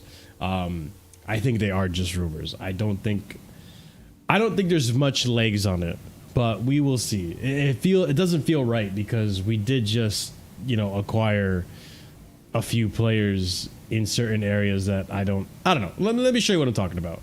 So first things first, we have this tweet right here from The Athletic, and it's in regards to Jadon Sancho. So The Athletic, you know, reliable news source, right? Some at Man United, okay, since Chelsea may make an approach for Jadon Sancho, his asking price is £40 million. I mean, I'll ask the chat, do you guys want Jadon Sancho for £40 million after we just acquired Neto and a Joao Felix? Like, it just doesn't make sense to me, but we'll come back to this. The other one that was rumored too that I thought was laughable because I do not rate the player, Joe Gomez. Chelsea and a host of other clubs are contemplating whether to formalize their interest in Joe Gomez, according to Ian Doyle Sport.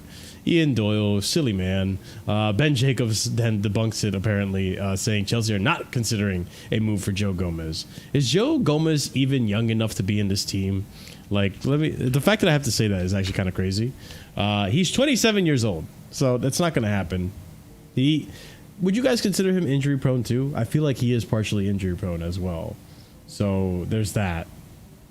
Yeah. I don't know about this one. This one I wouldn't entertain. I think this is a very, very fake link. I think this is the Joe Gomez camp coming out with any type of rumors to kind of show interest and shit. But I don't think, no, Chelsea, there's no way. There's no way Chelsea will bite on this. If they do, then I have to question everything even more. Because, okay, maybe I'm being a little harsh when I'm saying this. Because I almost said I'd rather Axel Disasi than Joe Gomez. That might be a little harsh. I feel like Joe Gomez is a better defender than Axel Disasi, but Axel Disasi is more consistent, I would feel. But yeah, I don't know about Joe Gomez, man. I don't think Joe Gomez is the guy. Going back to Jadon Sancho, though, that one, considering how much we have in the left wing, I just don't see this being necessary. I think this is literally making yourself surplus to requirements. He could come good. I mean, pause. But I don't know. I don't want to take the risk on Jadon Sancho. Like, the best Jadon Sancho we saw was in Bundesliga. And right now, it seems like he had, let bygones be bygones at United, but it's still not working out for him there. And obviously, you can say what you want about Ten Hag. It could be a Ten Hag issue. But regardless, I don't know. I don't know if I'm willing to take a risk on Jadon Sancho. Curry Pirate, Joe Gomez, Jadon Sancho. Rumored moves for Chelsea. Yeah, none of them. Go away. Yeah, I agree. Yeah, go away. I agree. Especially when we got Joao Felix who can play on the wings now. We're overdoing it. Even when we get rid of Sterling, it'll be good enough depth. We'll have Neto, technically Felix, and Modric, who I think, if he doesn't perform this year, I think they're going to try to bin him off next year. He's the only player I think we can lose money on. Actually, because we paid so much. But, yeah. Yeah, I'm okay without Jadon Sancho in this. I feel like most of chat agree as well. I don't think people really want Jadon Sancho. I think he's a lost cause, but I just think he's really surplus to requirements. It's just a risk that isn't worth taking. So it is what it is. It was fun. It was funny. I got a chuckle out of these links, but definitely don't think they're happening. But yeah, that being said, let's go ahead and move on to the next topic I have for you guys. And that's going to be the beginning of this one, right? So this is kind of a two-parter in terms of topics. But we'll start with the first player, which is Ben Chilwell being frustrated as of recently with decisions that have been made on the pitch, which I'll be honest with you, Ben Chilwell, I feel like the writing was always on the wall. I feel like most players should be, to an extent, self-aware enough to know that, dude, I'm not up to snuff anymore. I'm playing like Marcus Alonso, and I feel like Alonso was better than me at points. It's just, he's a very frustrating player to watch, and I feel like his best days are behind him, and I think he knows that, but I don't know. I don't know if it's really interesting to see the psyche of some of these players, but he seemed fine last season, frustrated with injuries, and now he's frustrated this season that he's not part of the squad. But also, dude, we haven't seen you play in we haven't seen you play a full season in well over 2 seasons. It's crazy. Not even almost 3 seasons, because he got injured under Tuchel, then he was in and out of the squad under Potter. Also got injured, I believe. And then last season, the man, got broken apart by Poch and barely played any games as well. Eventually got benched, lost his spot, which was very reasonable, understandable. But we have here Fabrizio via the United stand. Man United are not expected to do a deal for Ben Chilwell. Chelsea want a permanent sale, but United aren't expected to do that. Ben Chilwell has looked visibly frustrated in training, and after one session in Columbus in preseason, he ran straight down the tunnel whilst the rest of the squad stayed on the pitch for a lap of honor and thanking watching fans. One more thing here, which will lead us to our next segment in a bit. Enzo Maresca says Raheem Sterling and Ben Chilwell are training apart from the Chelsea first team, which Enzo Maresca, I don't know, Curry, did you see the press conference? No. I saw parts of it, but not all of it. Okay, so I did watch the press conference, and this guy is really honest. Like, I don't think there's very much holds bar when it comes to Maresca. He seemed to put it all out there and said it like it was. Like, you know, we'll get into the quotes later on, but this was one of them, essentially, that he clarified that Ben Chilwell and Raheem Sterling are training separate of the first team. And he does have his first team selected. So technically, when people say he doesn't have a bloated squad, yes, you're right in the sense that he doesn't have a bloated squad because he picked 21 players and he's sticking with these 21 players or 22 or whatever the number is. But there are players that haven't been selected that are just in limbo, just using Cobham to kick the ball about. Like, we need to do something with those players. So technically, yes, your squad is bloated, even though you separated the bloat from the first team. The bloat is still there. But that being said, listen, there's no surprise Ben Chilwell was frustrated. But it's also like, Benny boy, have some self-awareness. You've been injured or injury-stricken for the past 3 seasons. You're injured more than you play. And when you do play, you've not been that great. So it's like, I feel like Ben Chilwell should have had a plan B to look for another club because he should have seen the writing on the wall. Very much like Chalobah should have seen the writing on the wall. I don't know if you agree with that, Curry. Well, yeah, these two players, along with Colin and Gallagher, were the most obvious to know that their service for requirements. You could even tell. You think Sterling was an obvious one? Not as much, because technically, in his first press conference or something, he said Sterling, as the other players in the team, are key components to the squad and stuff. But at least with Chilwell, like he said off the bat, he's like, I strictly see him as just a left back. And we know what that means in Maresca's system, because left backs are either left center backs or inverted left backs into the midfield. So, yeah, I think for me, it was very obvious for Ben Chilwell, but not so obvious for Raheem Sterling. And I think the Raheem Sterling is just an opportunistic chance from the board. But you know what? With that being said, let's actually move on to the Sterling thing, because the Sterling thing was a lot more blown out than Ben Chilwell, because Sterling made a statement. So we'll go ahead and start off with this tweet right here from David Ornstein.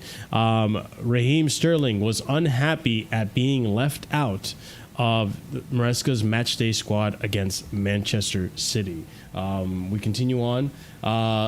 Putting a statement out before the game is not good enough. I think that's absolute rubbish. The Super Sunday panel discussed a statement made by Raheem Sterling's representative, which, by the way, well, let me read the statement first. So apparently, Raheem Sterling's representative said this statement in the afternoon prior to the Man City game, which had everyone, up in arms about it. So he returned to England 2 weeks early to conduct individual training and has had a positive preseason under the new coach, who he has developed a good working relationship with. He is committed as ever to deliver at the highest level at Chelsea FC, and the fans he holds in high regard, and given his inclusion of the official club pre-match material this week, our expectation was that Raheem Sterling would be involved in this weekend's fixture in some capacity. As a camp, we have always had positive dialogue with and assurance from Chelsea FC in relation to Raheem's future at the club. So we look forward to gaining clarity on the situation. Until then, we will continue to support Raheem's desire to start the new season positively. Which, listen, I get the frustration. But why come out with a statement on this? Like, I'll come back to this in a few to kind of shine some light on this, because I feel like there's a lot of underlying things to it that aren't being discussed enough. But let's continue on. We have more tweets here from Ben Jacobs. With Joao Felix potentially arriving through the door, Sterling could be pushed further down the pecking order in the left wing position. Neto and Mudryk are also options on the left, the club believing the latter has a big future according to sources, which I disagree, but time will tell with this season. Sammy Mockbell coming out saying Raheem Sterling is seeking clarity clarity on his position at Chelsea after being left out of Enzo Maresca's first squad as Stamford Bridge boss. Exclusive, Raheem Sterling's camp did not release a standalone statement. It's now come to our attention that they responded with comment to a Daily Mail article with rumors circulating of an exclusion last week. The camp directed media to the club, who neither confirmed or denied the exclusion. The camp has no way of dictating timing of a story. The Daily Mail ran with the story as soon as they saw Sterling was absent from the team sheet. A player not being selected for a match does not need justification. Sterling's camp is asking for clarity and discussion around his future, which up to this point has not taken place. Sterling has a good relationship with Enzo Maresca, according to Nathan Gissing.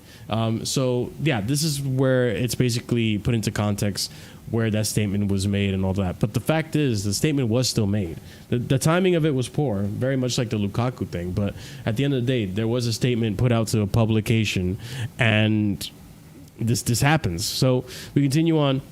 Raheem Sterling is not desperate to leave Chelsea, but Chelsea will be in contact with him to understand how to handle the situation. The message looks clear. Chelsea are looking for solutions for Sterling. Remember, he's on a big salary with 3 years left, so it needs to be discussed, according to Fabrizio.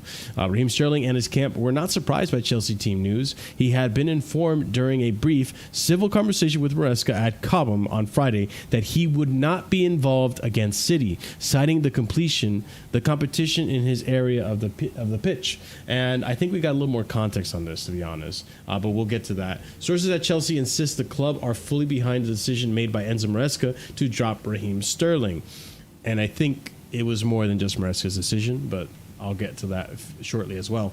Raheem Sterling is understood to have been told by Enzo Maresca after training on Friday that the club was targeting other players in his position and that he could leave before the end of the month, according to this source right here. And I'm inclined to believe that this is probably somewhere along the lines of the truth.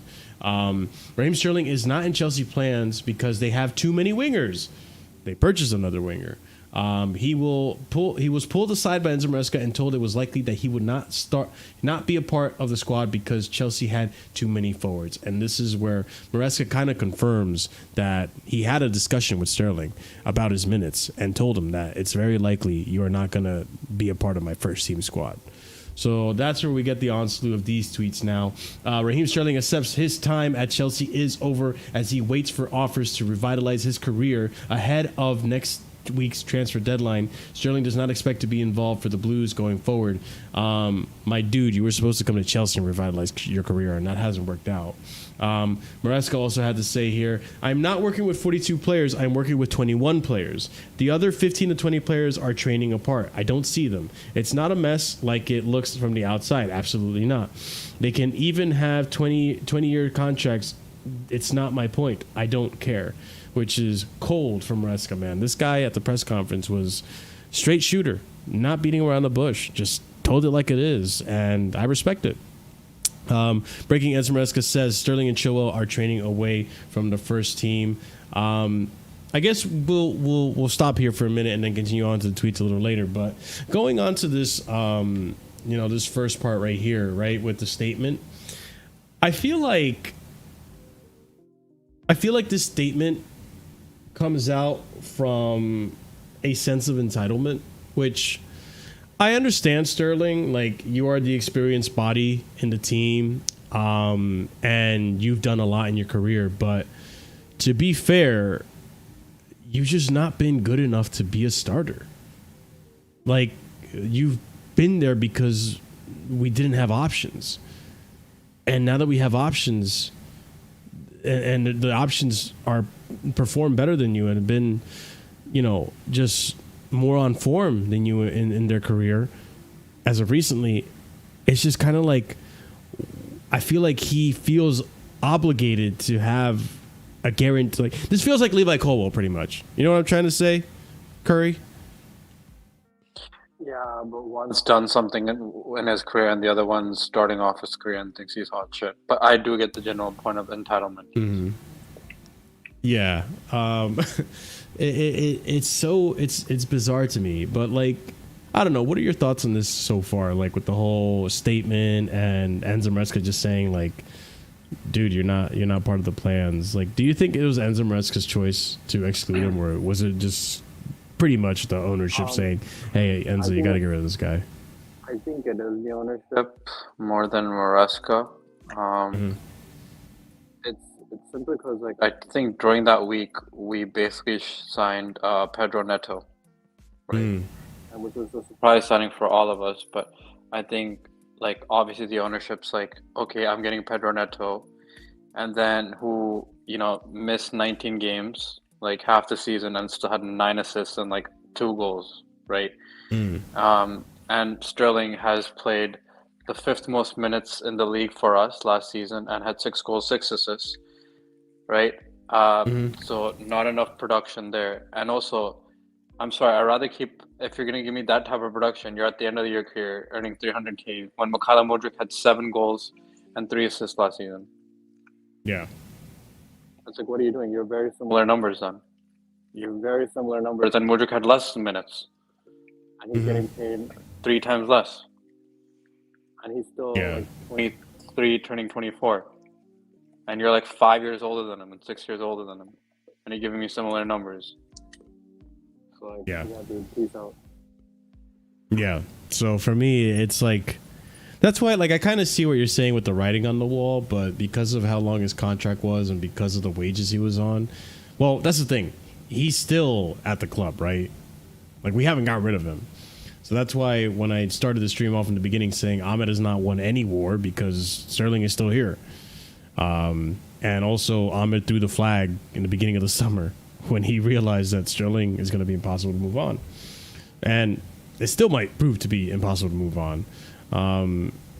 But it's, why is my thing not working? Okay. Anyways, but it's going to be difficult to get this player going, but it's also like, I feel like there's a good amount of ego in there. Obviously he's done stuff in his career and to merit that ego, but I don't like that he feels like he is entitled to remain in the team and play. Curry Pirate, are you there? Yes, I am. Hello. Okay. Anyways, so Sterling's leaving. What are your guys' thoughts on this? Because, to be honest, I've been sorry, technical difficulties there. Thank you. It's all good. Yeah, there we go. Everything's working fine now. Okay. Go ahead. Yeah, I was just asking them what they were since you were gone, what the chat was thinking. Because surprisingly, during Lewis's stream, we found some Sterling defenders, and I agreed with Lewis. I thought this would be the one player that we would all unite against because he's earning a shitload of money and not doing anything. But apparently, we can bitch and cry about something all the time. My God. But that's the thing, right? Player who's done nothing for a club.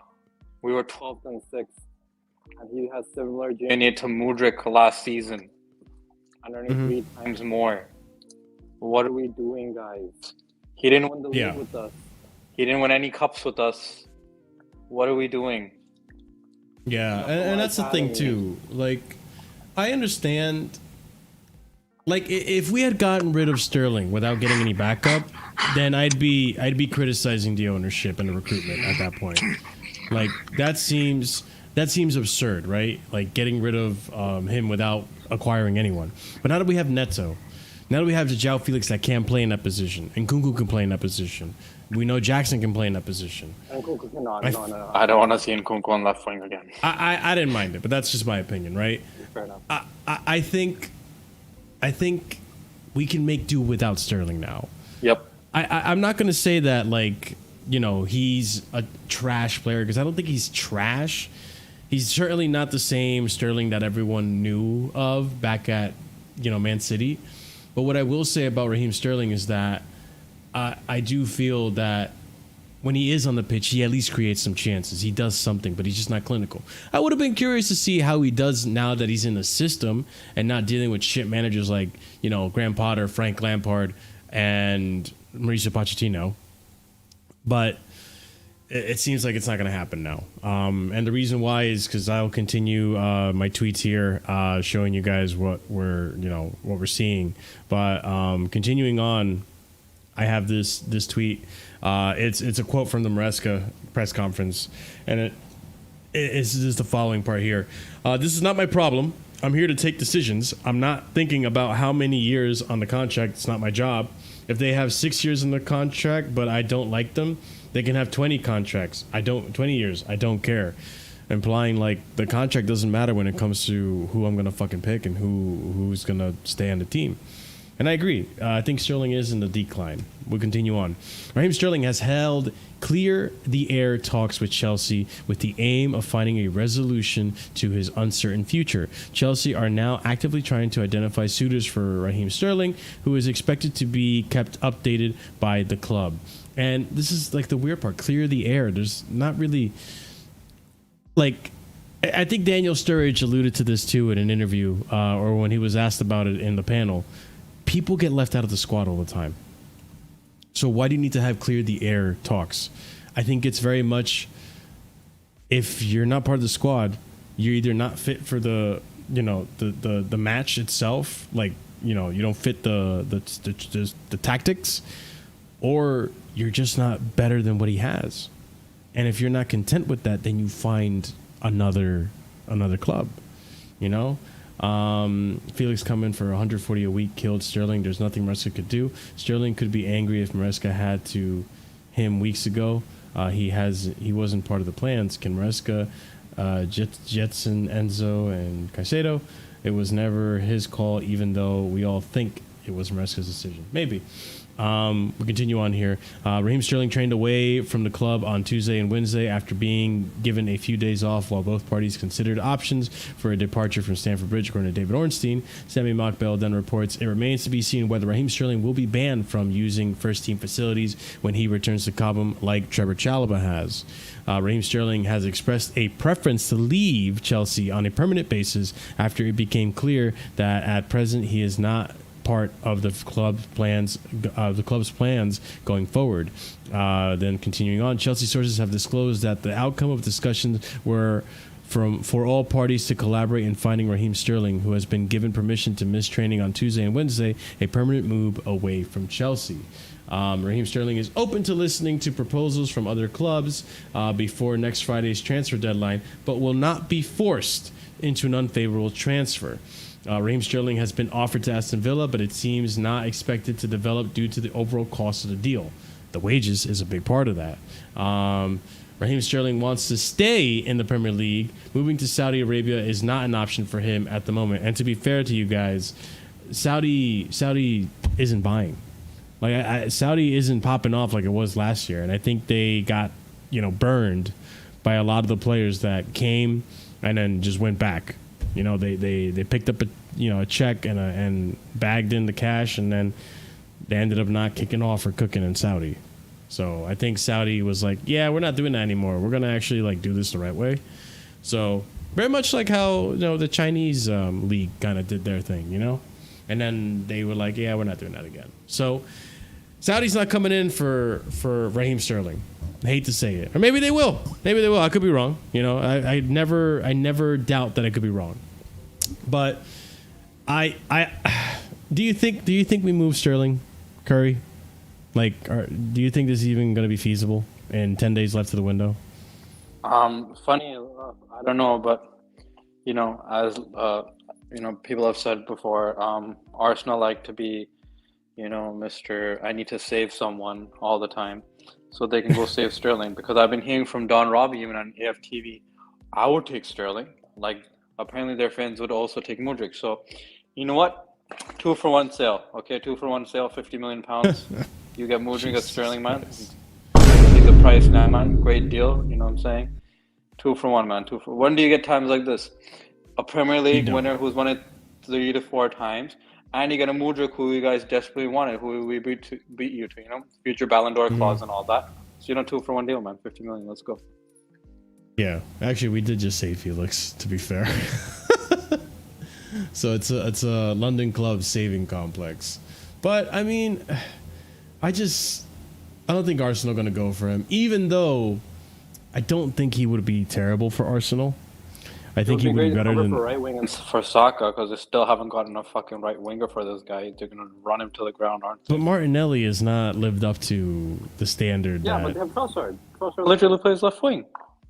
Oh, that's true, I guess. That's right. But is Trossard good enough to be a starter? I feel like he's just better off coming off the bench.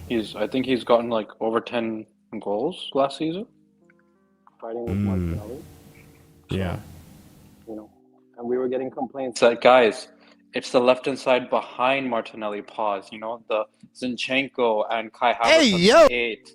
You know, now they're getting Moreno, right? You know, like apparently the third best midfielder in Real Sociedad. They got or Partey, who's back from whatever things he had to deal with last season. He's a great passer, and they got Calafiori / Julian Timber, right? So that left side should be covered now again.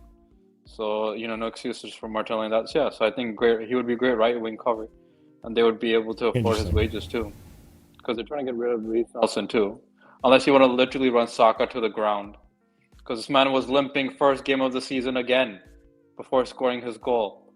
He was. I will say this. Man City, you want to rebuy Raheem Sterling? Hey, I mean, you went and rebought Gundogan, right? Why not buy why not bring the whole team together? He was on a free because Barcelona is stupid. Man. He had years on his contract. He had 2 years on his contract, and Barcelona like your service for requirements, so we're gonna give you to Man City for free. While these men are in debt, selling grass and selling their TV rights. What fucking they are selling grass. And no, they've been selling grass since 2015 when I visited them. They've been always selling grass, but like they sold their TV rights, like 51% of that shit, to investors last season with the levers. And these men want to just give away Gundogan for free. Someone say levers? Oh man, it's the Raheem Sterling thing is not gonna go away anytime soon. I think I genuinely feel we are stuck with him until maybe next summer or January. There could be January too, but I just think those wages, man, that's going to be the tough stumbling block. I don't think the transfer fee is going to be much, but it's a stumbling block of finding someone who's going to be willing to pay. How much did we get him wages. For? 45 million? That's a good question, Curry Pirate. Let me look it up. I think it was because it's 45 million, and then 2 years have been gone. So if you amortize that should be 18 million off that thing. So you're looking at about 37 million left. Not 37, 27 million left on his transfer fee, in a sense, for us. So I guess if we sell him for 30 million, we still make a profit. But you know, it depends on how much also the club is asking for, and how much of a wage hit he's willing to take. Right. God damn it! It's not telling me on here. I think it was 45. I think it was 45 around there. We didn't pay too much for him at the time. It said here Chelsea have confirmed the signing of England forward Raheem Sterling, Manchester City in a £50 million deal. 50. Okay. According to BBC.com. Okay, so you're looking at 30 million. You're looking at 30 million amortization left. So you can make even with 30 or 35 million, make 5 million extra.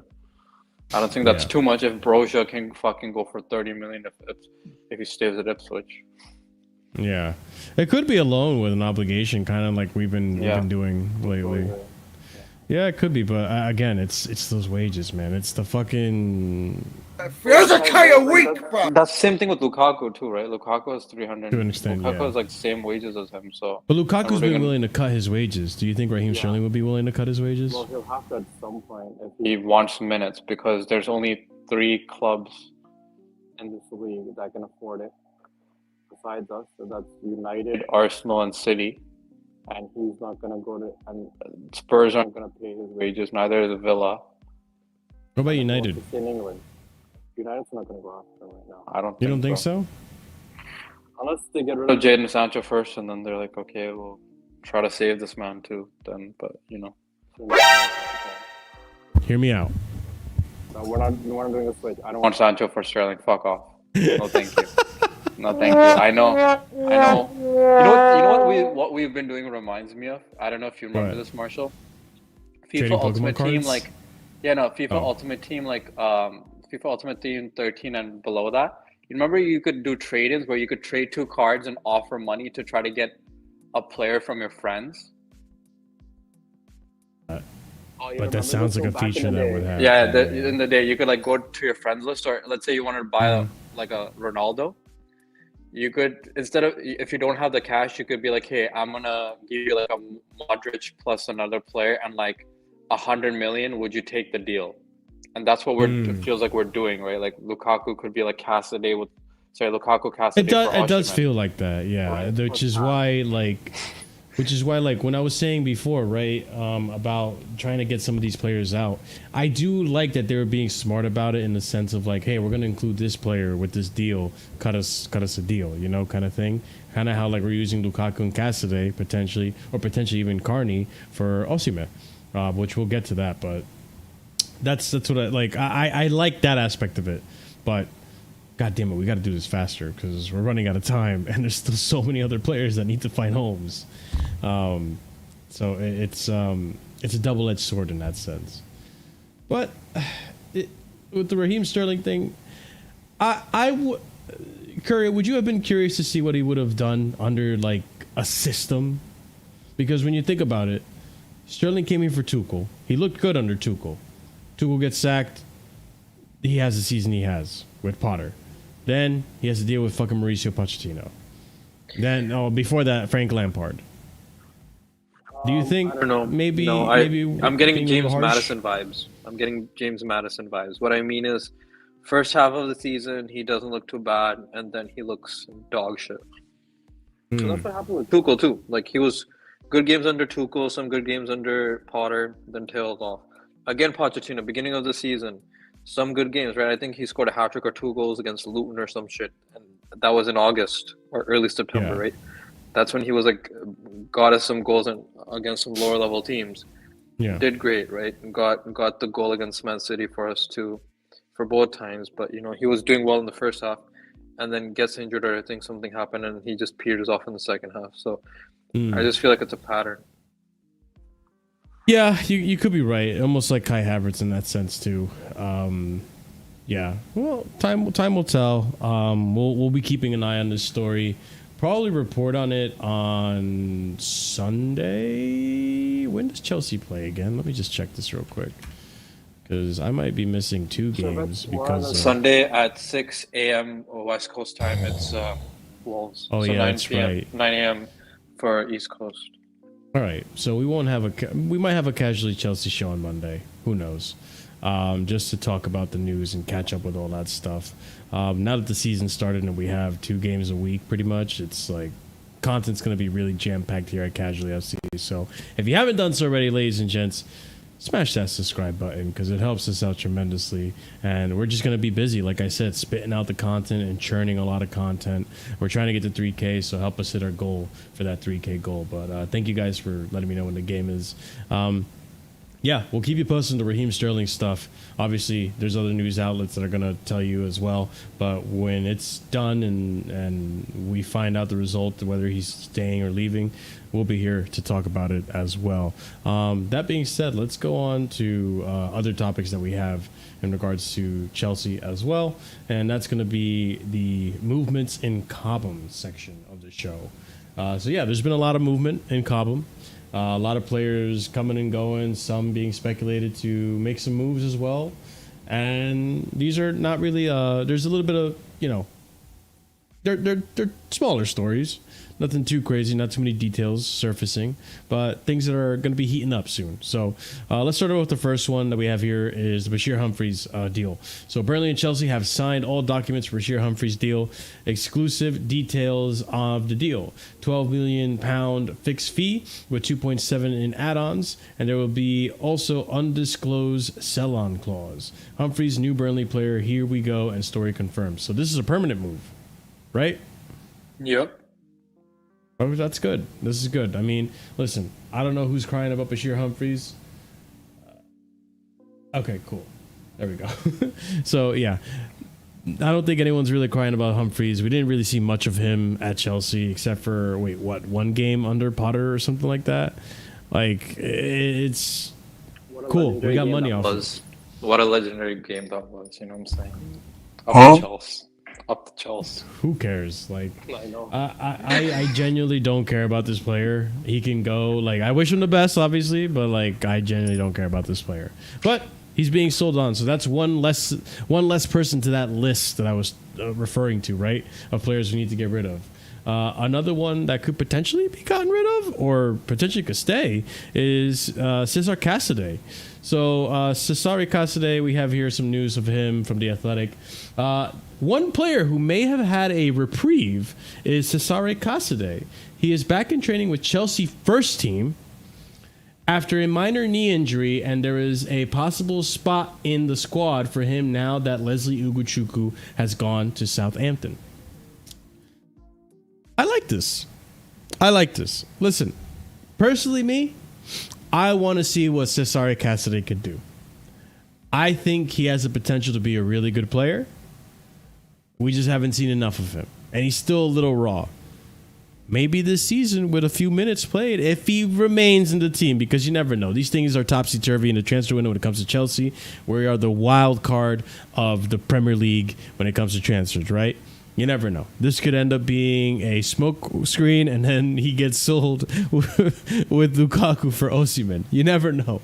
But, I don't know. Do you feel the same way about Cesare, or do you not give a shit either, Curry Pirate? I know Will has Cesare. But hey, enjoy your time in the Conference League, my guy. You're gonna kill it. You know what I'm saying? Group stages is all like a you. star. You know what I'm saying? Shine like the star. I hope so. I hope so. I want to see him play as a 10, you know? Yeah, early. I don't know. I feel like he's a 10. Or an advanced 8, yeah, sure. Yeah, yeah, you know, do your thing, care about cup, early stages. That's all you, bud. You know what I'm saying? You take that, you run with it. You know, make sure Lavia doesn't get injured. Make sure Caicedo doesn't get injured. You know, Drewsbury Hall, and Joao Felix is going to be what we need. You know what I'm saying? Inject that into my veins. Conference League, here we go. You know what I'm saying? Madueke on the right, Mudryk on the left. I don't disagree with this, CSC Daniels. I'm not going to say no for him to have a move to Napoli so we get Osimhen. But if he's not going to be part of the deal, I'm all for seeing what he can become at Chelsea. But I feel like that's a little unfair to Carney. I do want to see what Carney could become as well. But you never know. Carney is also injury prone. Yeah, that's exactly. The problem. Yeah, unfortunately, right? Moving on to the next player here is Aston Villa and Crystal Palace have signaled interest in Trevoh Chalobah, but first need to resolve the futures of center backs Diego Carlos and Mark Gui, respectively. Can we get this done, please? Is this going to be like a final deadline day signing kind of thing? Like this is driving me nuts. Just get this guy out. Like, I don't want to hear about Chalobah anymore. I like him as a player. Part of it is on him, right? Because he wants a Champions League club, apparently, a European club in England or a Champions League club in Europe. Yeah. And I'm sorry, all the clubs that have been going for you are none of those besides the one-time Bayern because of Tuchel. That's about it. Yeah. I think you need to lower your expectations, man. I think for you, Chalobah, you need to go to a team that's going to play you day in, day out. First team player. Not... Because, again, if we look at the first teams, right? If he goes to Spurs or Champions League teams, right? Even though Spurs aren't a Champions League team, but they're in Europe. He doesn't play over Van der Veen or Cuti Romero. He doesn't start over them. We go into the top 4, right? Aston Villa. Do you see him starting at Aston Villa? I don't think so. That's a tough call. I don't know if well, it depends on Carlos, but he could maybe. But I think more of a rotation piece.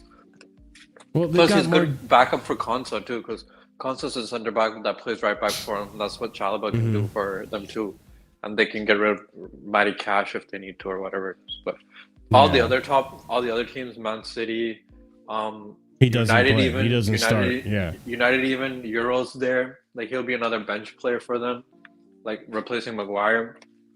But they're not going to do that because they have to get rid of his wages. But Euro when healthy, they they got Mazraoui on the right back, so they're covered in that sense too, and they got Delict, and they have Martinez, right? So he will be a bench player again. Like he's not getting into any of these teams starting. Yeah. I genuinely think like you have to, if you want to be in a UCL team, you would have to look outside of Premier League. That's the best chance you got. Other than that, bro, you're gonna just have to hold it. Just look for first team football. Trevor Chalobah has never been a first team player. At any point in his Chelsea career, Trevor Chalobah has never been a first team player. I just want to point that out.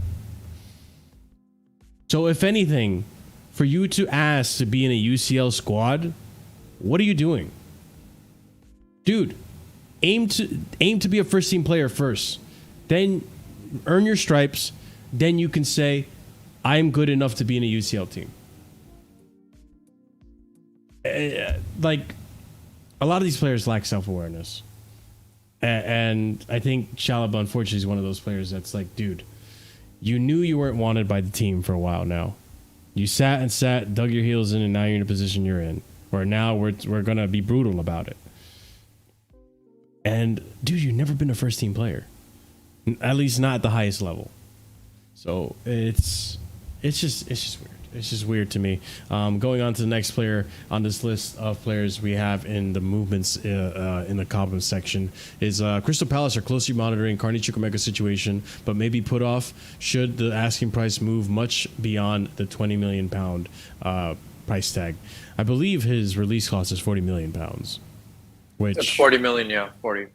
Yeah, which, I mean, at least get something closer to that. 20 million is ridiculous.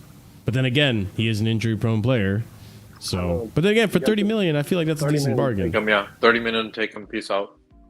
Yeah. Maybe have a buyback or a sell-on clause, something like that. And mind you, I like him. I think you like him too, Curry. Like if he stays healthy, like maybe have a buyback of like 50 million or something. So like if he's healthy, we can buy him back for 50 million in 2 years' time or something like that. Because even Maresca said it's like, I like the player, but he's been injured. I need him to play 34 games in the season, right? Like get those I think minutes that's a fair thing to say. Yeah. So I don't think it's out of place to not have him in the squad when he can't stay fit. We've never seen the best of Carney. We've never seen the best of Carney. We've seen moments, but we've never seen the best of him because he just can't stay fit. And it's unfortunate, but that's the game. It's just genuinely that's the game. We continue on. Chelsea could still sign another center back and forward in addition to the arrival of Joao Felix. The futures of Axel Disasi and Carney Chukwuemeka are unclear. And this is where things get a little spicy, you know? Newcastle stepping up work on alternate center back in case deal cannot be agreed with Crystal Palace for Mark Gay. Talking to Bayer Leverkusen over Edmund Tapsoba, expressed interest to Chelsea about Axel Disasi. So Newcastle have an interest in Axel Disasi and have inquired about him. Is it too soon? I don't know. I kind of don't want this to happen because, again, these are players I want to see under Enzo's system. I want to see what Enzo Maresca can do with someone like Axel Disasi, who, I'll be honest with you, he doesn't look very much the player that we purchased. I remember when we were in for Axel Disasi, and this is because I just recently went back in time and looked at some of the logs and the receipts.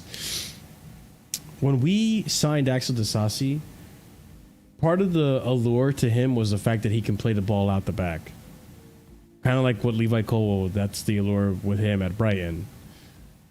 I have not seen that side of Disasi's game. I'll be genuine with you. Not that often at all. Like he's been like suppressed to an extent. I'm really curious to see if that aspect of his game gets refined and brought out and expressed under an Enzo Maresca system. Also, what are we going to get for Axel Disasi? We just signed him for like what, around 45 million or something? Like what are we expecting to get out of it? I think it was 43. I don't know how many years he signed for though. Yeah. If it's 5 years, I think if it's 5 years, then now he's amortized to like less than that, right? Like 36 million now. Yeah. Or like not even 36, sorry, like 32 million. Mm-hmm. Around there, sorry, 34 million. But like, I would do it. You would do it? Yeah. If it's him and Chalaba. Because that means if we can get another center back, I would take it. And I want another experienced center back. Like, not super old, but like, I don't know, target who you can. Hincapié from Leverkusen is great at left center back. He can cover wide spaces for the bottle job. Colwell, if you want to if you want to write one, there's some in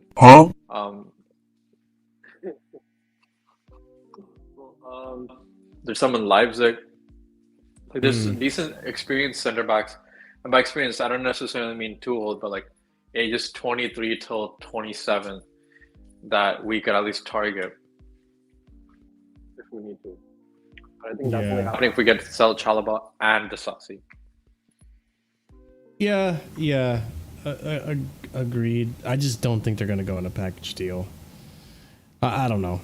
It's package deal. I'm saying they could go separately, but I'm saying we have to get rid of both of them. Get a center back in. But I think we want to keep 5 center backs no matter what, right? So if we take up, because right now we have 6 with Chalaba, because Anselmino's on loan, right? And then I think next year we're going to get rid of another center back regardless. And so Anselmino, they'll probably want game time for him. He's been balling out, so. Yeah, I mean, time will tell Anselmino what the plan is. It does give me the Esteval vibes in sense of like, oh, he's gonna be brought in to be a first team player. You know what I mean? That's kind of what we heard when we first got Esteval. So it's gonna be really curious to see what happens to Anselmino's career path, because he's gonna be next season's a big season, by the way. I will say that in terms of like recruitment and stuff, next season's a big season too. I think Disasi gets sold regardless next year, because we flip Tosin, because I think they're gonna try to keep Fofana if he's healthy. So it would be Fofana and Anselmino on the right center back position, right, and then left center back position would be your Badisho, Colwell. So we might need to restructure that, but here's the thing though, don't you feel that if anything they're gonna try to sell Fofana? Because to me it feels like, other than Marco Corella, right? It feels like they're trying to undo everything Boli did. Okay, so here's the thing. But we're not going to get the money for him.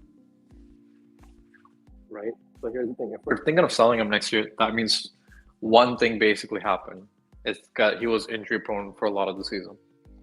And he still would have, I think this is before the time we did 7-year contracts, right? So we bought him for 5.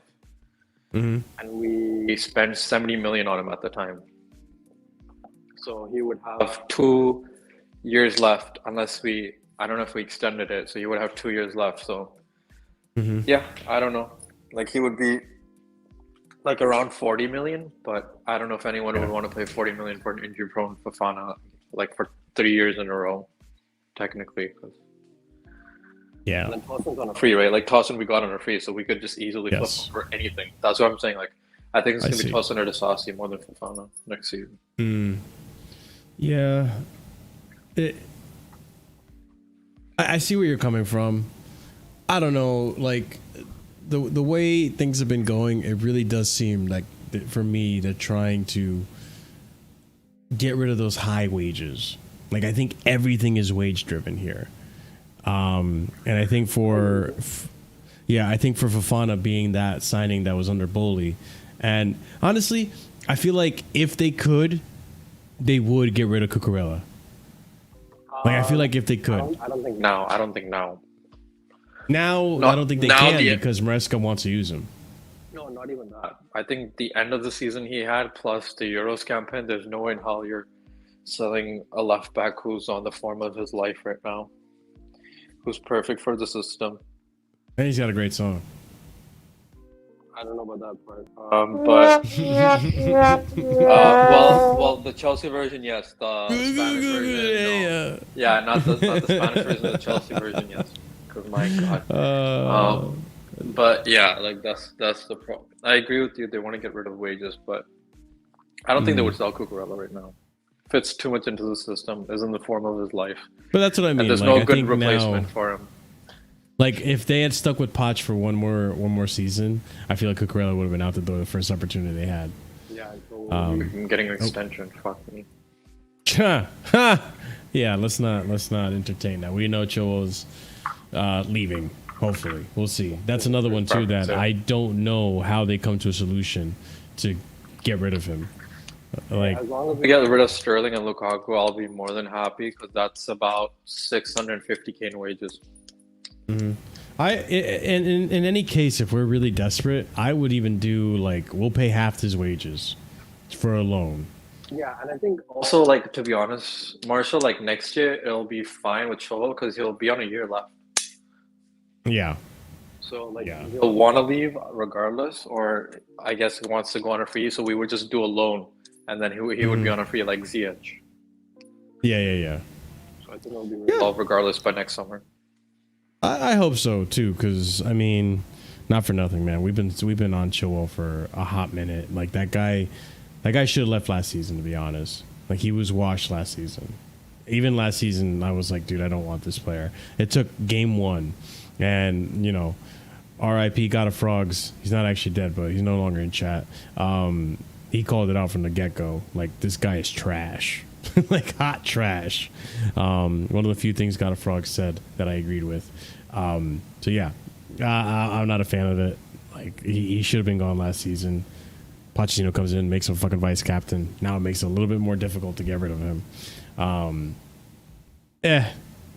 lot of players to get rid of. It's going to be interesting to see what happens and how this squad finalizes in the final transfer weekdays. But there's going to be a lot of criticism. I'm pretty sure there probably will be a lot of criticism if we can't manage to get rid of a good chunk of these players. Because I feel like I go back to what I said. I feel like we bit off a lot more than we can chew when it comes to flipping and selling these players. So time will tell. There's still 10 days left to the window. I'll be patient. All right, next story, and we're closing in on the end of the show, ladies and gents. No more stories on my end here. So if you're enjoying the show, please smash the like button because it does help out the channel tremendously. If you're new here, go ahead and hit the subscribe button because we do content on here every Wednesday and Sundays. And we usually do match reviews. I don't think I'm going to be doing a match review tomorrow. I'll be honest with you, not because I don't want to, but because I will be away. But I will. You're not hyped about the mighty Servette we're playing? Come on, man. No, dude. It's on a Thursday, first of all, which stinks. Like my whole schedule and in life now needs to change because it's a Thursday fucking match. But let's not worry about it until we hit the knockout stages. Who cares? It's a bump. Yeah, I guess. Yeah, that's true. I do want to watch. I probably am going to watch the game regardless. But being able to stream it and stuff like. Listen, ladies and gents, once we get a laptop and stuff, then we can work like portable, cook laptop streams, right? But until then, what? I think we shouldn't stream tomorrow's because if we're losing, no one wants to hear the Discord.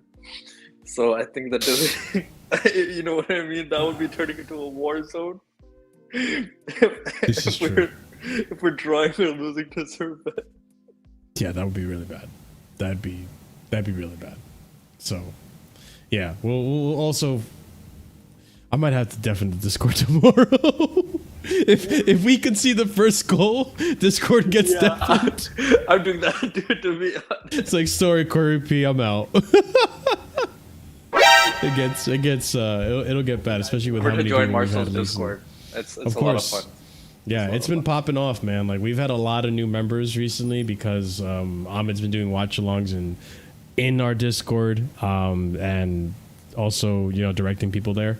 So yeah, come be part of the community and join in on Discord. I till this day think that my Discord is probably the most popping Chelsea Discord in terms of engagement and community out there. So it's the most unhinged. It's the most unhinged. It can be unhinged for sure. But definitely a fun time as well. So come and join the Discord and be part of the community, the Casually community. But right, let's go to our next story here. Now that everyone's smashed up the like buttons and subscribed, BROJA, here we go. Wow. Curry, it's happening. Someone actually wants his player. This is actually a good deal. I'll give it to them. This is actually a good deal. I'll be honest, it's a god tier deal because it's not just insane. 30 plus. It's 30 plus million. Bro, they're getting what they actually wanted for him. Well, they're not getting, but they have a chance to actually get what they wanted for the player. Because remember, we wanted to sell him for, what was the value? I think that his value in January.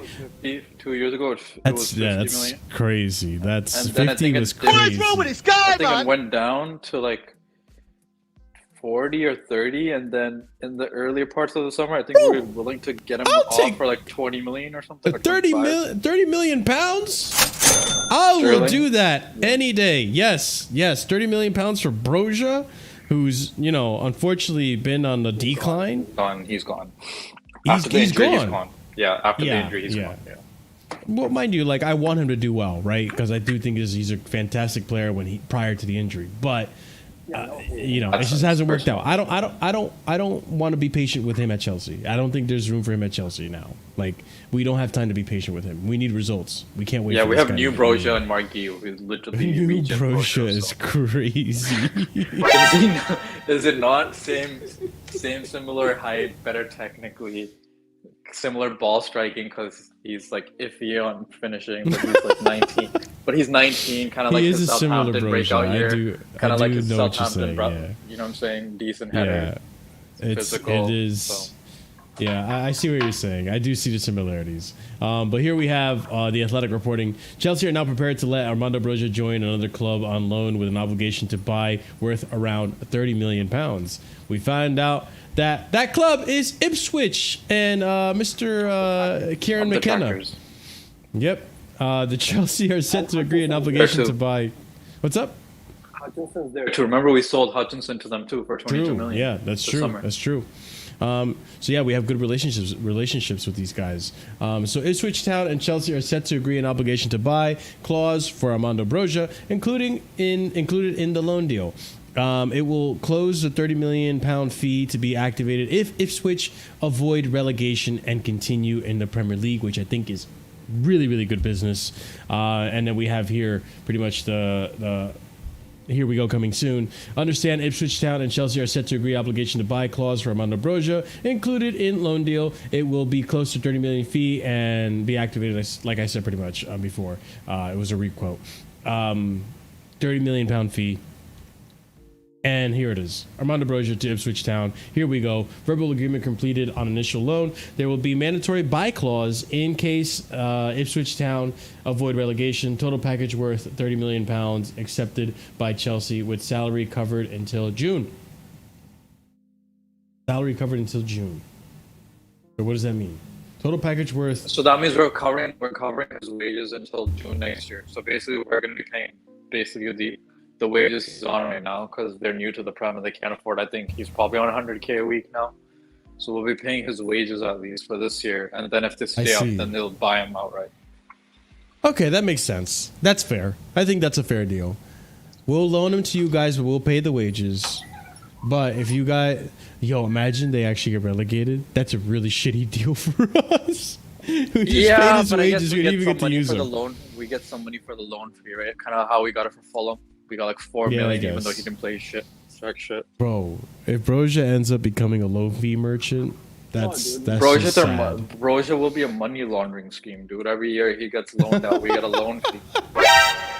Huh? Oh my days, bro. Southampton loan fee, Fulham loan fee. This is gonna be a loan fee. It'll probably be 3 to 4 million, not too much, but then So. Yo, are we all gonna be low-key Ipswich fans this I am. season? I'm definitely, dude. This is my second team right now, man. I'm watching all the results. I'm gonna be doing Ipswich watch-alongs on Casually FC. You're telling me, and if they stay in the league, they'll have 2 players that they like. That means I can ship more Deadwood next season with them. Continue that relation. You're telling me I can throw more of my garbage? I can throw more of my garbage towards. Let's have it right. Fucking Ipswich, man. Let's go. Stay up. Sanchez next season, man. Don't worry. Sanchez 2025. Sanchez 2025. Kieran McKenna, I've always believed in you. You know, I've always believed in you. Big up, Ahmed. Welcome. Favorite to the choice stream. for manager. You were my second favorite choice. Favorite choice. Wait, what was your favorite choice? Oh, Ruben Amram. Okay. Yeah, I wanted Amram, but yeah, you were my second favorite choice. You know what I'm saying? Up the tractors. But yeah, big up Ahmed and big up Ipswich. Let's hope you guys stay up and don't get relegated because we need you to take Armando Broja. We can't just why am I here? You're here for the end of the next segment. Then you can have free reign. All right? Because I'm almost done. But anyways, yeah. So this is I'm happy this is done. I think it's a good deal. I think Ipswich have a good chance if they play anything like they played against United. I think they have. No, it wasn't United. It was Liverpool. I'm sorry. Against Liverpool, then I think they have a good chance of staying up. I think they can do it. So I'm cheering for Ipswich a little bit this season because Armando Broja needs to go. Fair and simple. And then guys, one more final topic, which is I think something everyone wants to know about, and that's gonna be Osimhen. We've had a few updates. It looks like we're getting, like we said earlier, this is probably gonna go into the wire. Transfer deadline day type of a move, but it is what it is when it's a player of this magnitude in terms of transfer fee and a negotiation. We'll see. There's going to be criticisms of this after it's said and done, considering how long it's taken. But let's get into it real quick, and then Ahmed can have his say on, the dream at the end of this segment. So yeah, let's go ahead and get to some of these tweets. As of today, Chelsea still want Victor Osimhen as a loan opportunity. As we know, the player will only go with an obligation. So let's see if Chelsea can find a way and if other clubs jump in the race. Story remains open according to Fabrizio Romano. We continue on. L'Equipe reporting that PSG have decided not to pursue a deal for Victor Osimhen despite Giancarlo Gonzalo Ramos' injury blow. Yes, they lost their striker, but they have Kolo Muani. I'm thinking they're going to probably, lean on that for the rest of the season. I just don't think PSG want this player, but we'll see. Napoli wants to get Romelu Lukaku on their own terms. They have offered a loan with obligation to buy 4.2 million for the loan and 21.3 million next year. Huh? What? Chelsea is not an IOU system. Come on, bro. Chelsea have not accepted these conditions, which I don't think they should. Chelsea have received an official bid from Napoli to Romelu Lukaku. The bid is worth 25.5 million and it is a loan with an obligation to buy. We're getting closer. We are getting closer. I think if you hit the 30 million pound, I think we can find an agreement here with Napoli. Continuing on, Chelsea have rejected Napoli's offer of a loan with 25 million pound obligation. They want 34 million pounds, according to Ben Jacobs. I think 30 gets the job done. We continue on. Napoli are very close to signing Romelu Lukaku, according to Fabrizio Romano. Napoli are still waiting for Chelsea's answer regarding Romelu Lukaku. They are not budging from its offer of 25.5, structured on a basis of a loan with an obligation to buy. Osimhen news as well here from The Athletic. Chelsea are still monitoring striker Victor Osimhen's situation at Italian club Napoli, but they are only prepared to pursue a loan deal rather than a permanent transfer in what remains of this window. Victor Osimhen and Napoli are likely to explore alternative options first. A loan to Chelsea remains a possibility, and the Blues are prepared to keep that door open until the end of the window in case he has a change of heart. Napoli are advancing in talks with Chelsea for Romelu Lukaku. All parties involved expect Lukaku to become a new Napoli player in the next days, and this came out earlier today, so we could have something by the weekend. Who knows? Well, let's continue on. Napoli want a loan and obligation for Romelu Lukaku, but Chelsea want a permanent sale. Napoli will find it hard unless they sell Victor Osimhen or Chelsea accept more favorable payment terms from Napoli. And then lastly here, Romelu Lukaku to Napoli is very close, and this came out just a few hours before the show started. Lastly here, decisive meeting is scheduled for tomorrow, Thursday, in London between Napoli and Chelsea to find the right price for Romelu Lukaku. Chelsea don't want to loan him because they only have 2 slots available. And that's good to know that they have 2 international slots available. I get where they're coming from because they still have Kepa on the books. They don't know what to do with the rest of the players. We were here before, Ahmed, naming that we have about 13 players in limbo, give or take.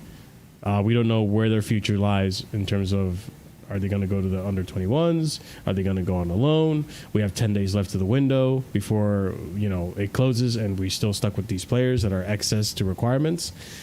So genuinely, I don't know what the plan is in terms of how they're going to go about it, but it seems that they want to keep these 2 international slots, which is why the loan with obligation doesn't work for them, because it is technically using up one of their international loans, even though that player is going to be sold at the end of that season. But Ahmed, what's your thoughts on this Osimhen stuff? Is it dragging? End of the deadline day deal? Where are your feelings on this? And you're muted, by the way. Chelsea are trying to apply a lot of pressure to the situation. They're just trying to make sure that Osimhen has no other way out than a loan. That's pretty much what's going on. Curry, how are you feeling about this? As Osimhen's #1 fan. I think we lost Curry. No, I'm here. Sorry, my bad. Sorry for the Nigerian. I was ready to play the crickets, man. For the Nigerian empty Carroll, I think, I don't know. Like this whole merry-go-round is the stupidest shit ever. We both have players we both want. I know we're applying pressure. This whole thing of like obligation with sale later because we don't want to do it on the spot. Then I don't know. Do something creative, Chelsea. Do like, okay, if they need the money now or to pay for Lukaku, let's just say we do like Osimhen for a loan fee of like 30 million this season, and then we pay 60 million next season for him with an obligation to buy. So that's 90 million they get eventually, and we get 30 million for Lukaku. Fucking end this, dude. I do feel like it's been dragging, but so you don't miss a loan spot. They buy Lukaku permanently because apparently they need the Osimhen money. So you paid 30 million fee for I don't know, fucking like loaning, getting him on a loan fee, because we paid 10 million for Joao Felix when we got him on loan. Just pay 30 million with an obligation of 60 million at the end of next year, right? I mean, at the end of the season, that's your 90 million right there that you want, and you buy Lukaku outright. But that's the problem, right? Like, they don't want to use the international loan this season. They only have 2 international loans left. No, I'm saying we do. I'm saying Napoli don't. I'm saying we pay them 30 million to get Osimhen on loan, and then at the end of the season, give them the rest 60, and then they can, with that 30 million, just buy Lukaku outright. Okay, I see what you're saying. Because we paid 10 million on loan for Joao Felix, so we've done kind of heavy like loan fees. All right, fair enough. I could see Osimhen on loan for FFP reasons. Just do 30 million now because we get rid of Lukaku's wages, and just But yeah, we just got Humphreys for 12 million. We just got 12 million right now for Humphreys. That's cash free. Yeah. I mean, listen. With this whole deal, I like I said before, I expected this to drag on and probably go till deadline day. Am I feeling more and more optimistic that we might get Osimhen? I don't really know, to be honest. I feel like I'm more optimistic we're going to get rid of Lukaku. But I don't know if I feel optimistic about Osimhen. I just genuinely don't know. Like, I guess I think it's the wage structure that's making me not as optimistic. I feel like there is still that one wall that Osimhen doesn't want to lower his wages, but he might be forced to if he can't find a move. So I don't know. I'm so on the fence on this one, whether or not it's going to happen. And then on the other hand, if it does happen, it's going to be absolute hell for Osimhen if he doesn't perform. Like, it is going to be absolute hell for Osimhen if he does not perform. If he doesn't get a hat trick in his first match, the Chelsea fans are going to be on him. Pause. I just feel it. I feel it. Like, the amount of money he's cost, you know, all these guys, you know how the Chelsea fans are. They're flip-flop merchants, man. They wanted him, and now they're like, oh, he's bad. Oh, boo-hoo, the recruitment team. Even though these fans wanted him. Big up, Josh. Them buying Lukaku puts even more pressure on them to sell us Osimhen. Yeah, probably.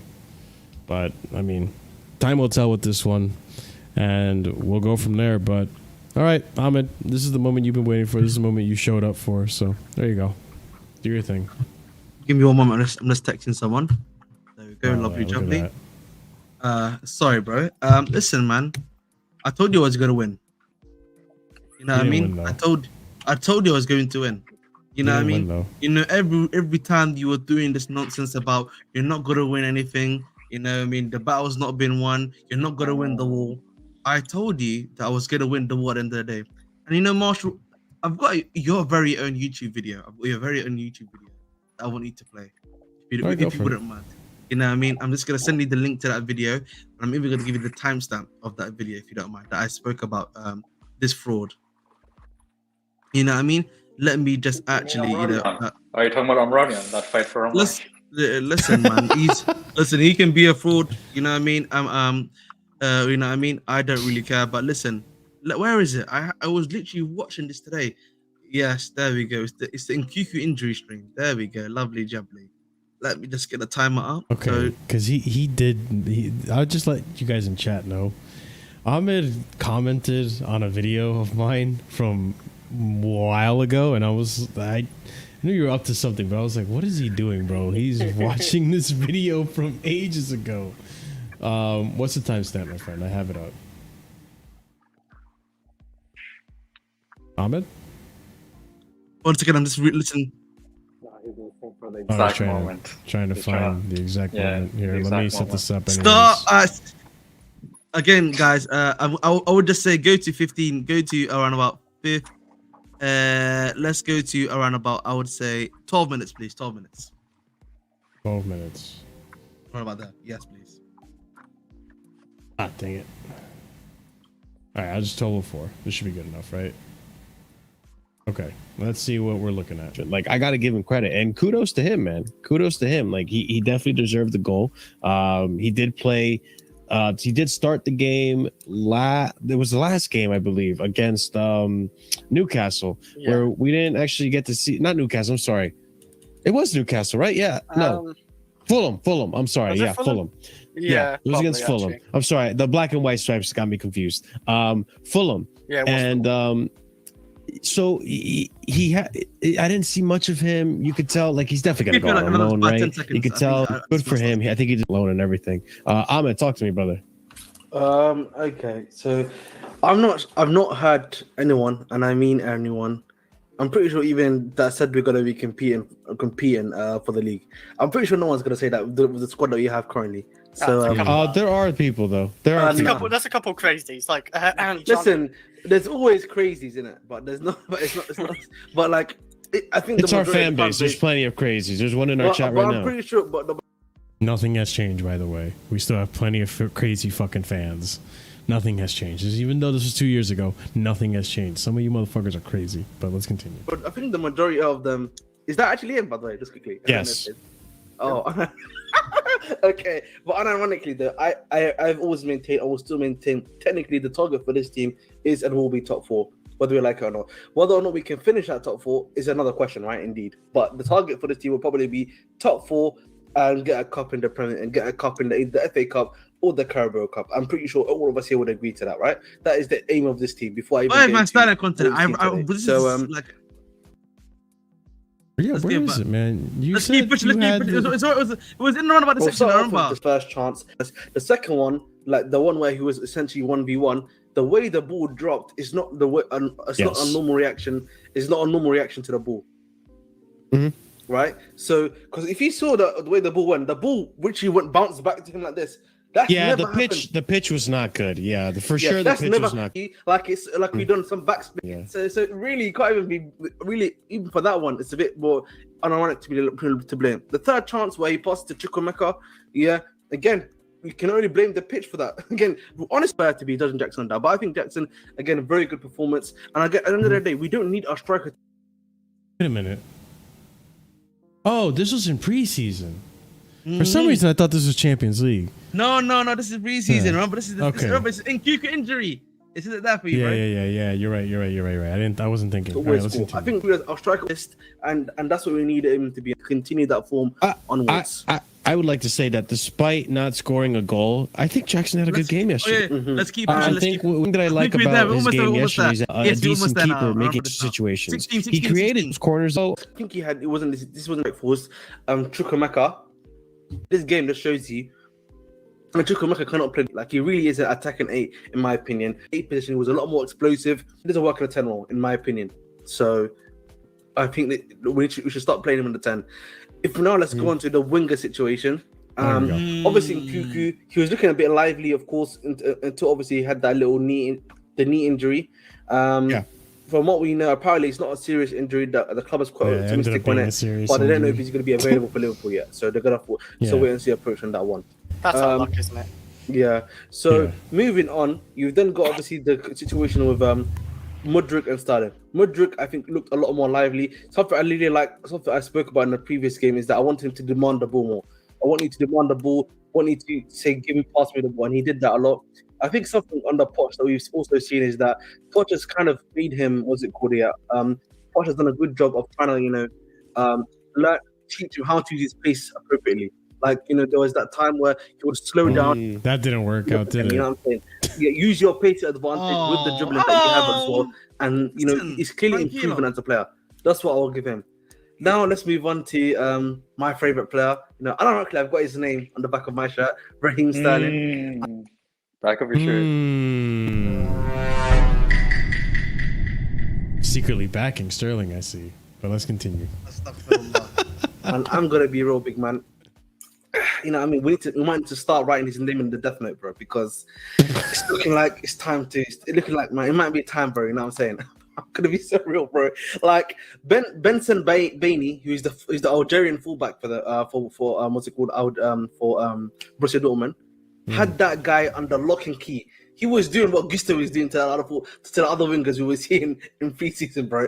He had that guy locked up. He barely got past him. I think there's like a stat that I saw today, which is like he could not get past him at all. He couldn't get past any of his man at all. Like barring the one chance that he had, which was the 2v2 situation, which he made the right pass to Jackson, but Sterling barely did anything in the game, if we'll be honest. And I've said this to you, Marshall, and you've disagreed with me a bit. When I've said this guy is meant to be your experienced guy, he's technically meant to be one of the leaders of the line, because all of the other guys you're looking at, barring maybe an Nkuku, are all 21s and 22 years old. This guy's meant to be leading by example, helping to create chances. Yes, he may not be getting the GNA that I'm trying to maybe say for him, but he's not even leading by example, bro. The other guys look like they're more hungry, look like they're actually playing better than him, and some of them look like they played more games than him. Like, you know what I'm saying? They played at a high level before him at times. And it's not looking, honestly, for Sterling, bro, it's not looking good, bro. I'll be real. If you bring it. See, like, the thing is, though, like, I don't disagree with you, and I don't think I'm going to disagree with you then. But at the same time, though, like, it's preseason. Time is going to tell with Sterling. Hindsight being 2020. Like, Sterling still ended up most of the output. The reason why I'm showing this video is to show you I was right then and I was right now. That But Sterling you weren't. But Sterling still did better than... was going to ball out too. Listen, we can be right about some stuff. We can be wrong about some stuff. You know what I mean? You win some, you lose some. You know what I mean? You win some, you lose some. You win some, you lose some. On to the next one. Wasn't Sterling actually like our third best GNA attacker last season? I'm pretty sure he was. Because it was Palmer, Jackson, and I do you want to know a fun Sterling. stat, by the way? Do you know a fun stat? I'll give you a fun stat, yeah? Sterling's played 68 games for us, yeah, in all comps. How many goals and assists do you think he's got for us? Probably Combined? 21. Yeah. Wait, all seasons? How many goals has he got for us? Yeah, probably 20. Goals and assists? Or Let's just go, let's goals? see goals. Yeah, let's go goals first. Oh, just goals? Probably like 15. 16. 16. Yeah, so he's got 19. All right. How many assists? Okay, that's more than I thought. Assists? Probably 11. 8. 68 games. Okay. Does the 325k a week, that you pay him justify that? No. So my answer remains the same. The stuff we saw in preseason that I was saying was correct, wasn't it then? yes. Like I said, That's like I it. never disagreed. That's it. Yeah. That's it. So thank you. Let's remove the video. Let's just listen. Let's remove the video now because Really? it gets a bit Okay. more wilder. I thought It gets a bit more wilder. You know, I thought. if you want to listen. Still listen. I mean, hold on. Well, how does it get It's wilder? not looking good for this guy. I'm good. Why do you have this tendency to conflate the things that I say I'm just with being like honest, because bro. what you said there, I completely agree with you. I completely agree. Still consistent. I still agree with you. Consistency. That's what they call me. I should be up there. I should be striker for Chelsea because I'm consistent. Agree with you. The only things that we disagree on is that you want to sell him this summer. I want to wait. I want to. Okay. Well, Fraud! You were I fraudulent. waited. Fraud activity. I knew before you, and I was right before you, Marshall. You can hold that, you fraud. Hold that, Marshall. Man said wait a year for Captain Saverho Sterling. Hold that, fam. Okay. Yeah, fine. He didn't. He. Okay. How about this? Because I don't think there's any right and wrong. We just had a difference of opinion. Like you rather sell him now, and I rather wait to see what happens. I waited to see what happens. He didn't step up, and if we can find a home for him, because this is where I tell you, you haven't won the war, because we still have to transfer him out with 10 days left in the window. If he stays, He's really looking for a new he's not home, going to bro. play. He's looking for a new home already. He's looking for a new home. But I mean, Ahmed, Aston you hear Villa's not reports very. say he wants a Premier League team and he doesn't want to concede I'll too be much of real his with you, wages. bro. right? I could see him going to eat Spurs. Hot take, number one. But would they pay the wages? Because Jonas is the highest earner at like 180.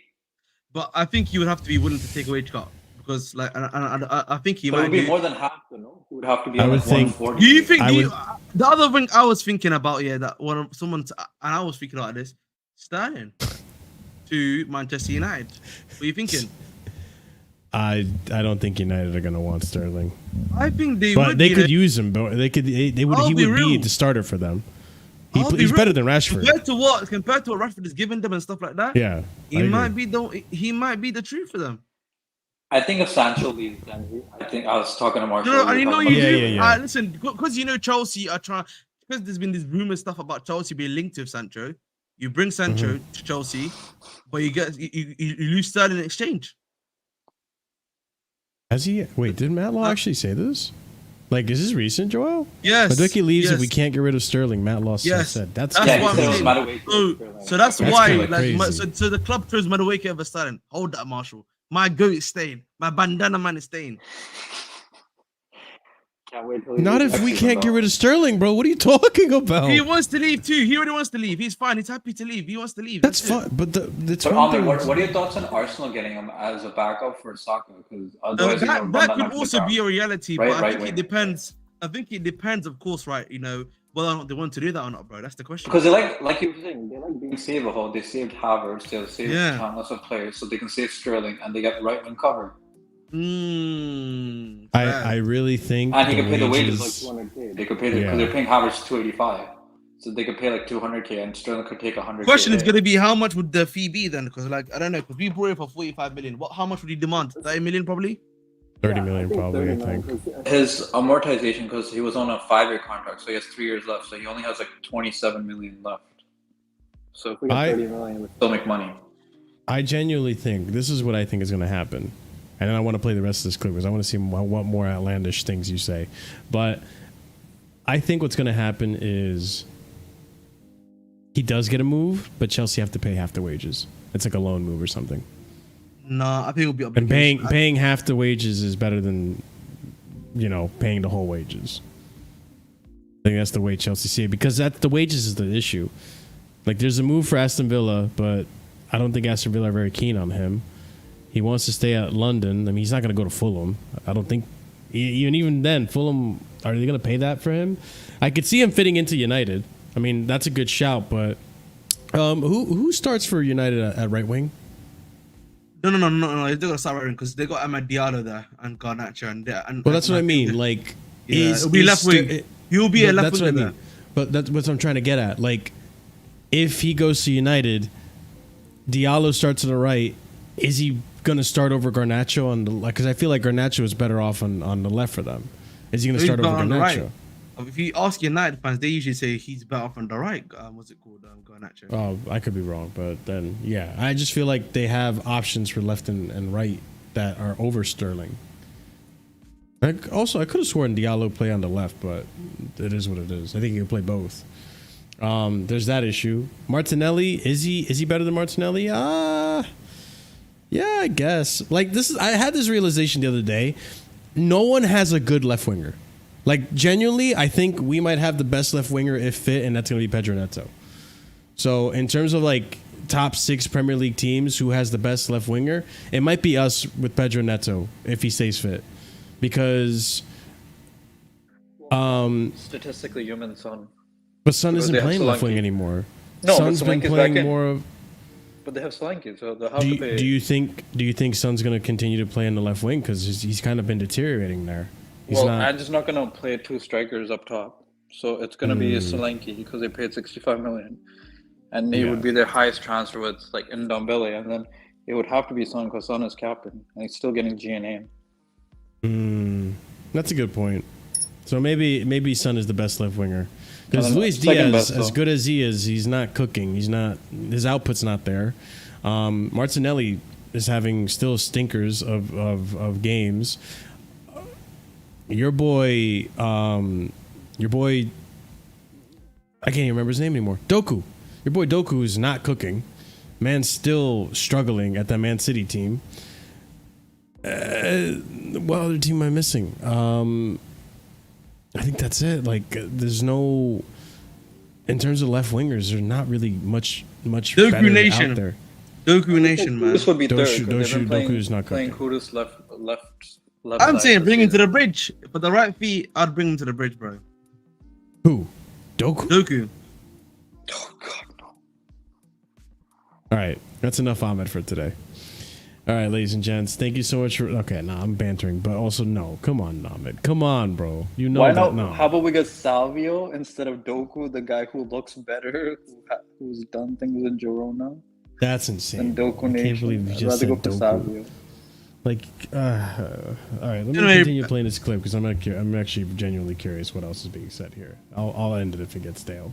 I genuinely think, you might have to hit the sell button on him a bit sooner than we expected, bro. Man, you want to put him on a death note. You don't even want to sell him. You want to listen, I mean figuratively. When I say the death note, I mean figuratively, right? In the sense that when you work on the death note, it means it's over for them. Like, you close the book, it's over for them in that time. That's what I'm trying to say. I think it's too much, too quickly at Ahmed, like deciding this quickly. No, it's like last not, season. bro. He was our best attacker last season. Bro, As but bad as again, our last attack season, if you actually like have a comprehensive, retroactive look at last season, there were similar things that were happening last season. Even though he was our best attacker, don't get me twisted. He had like good moments where he was actually showing that he was a good winger. There were also moments where he was still doing those things.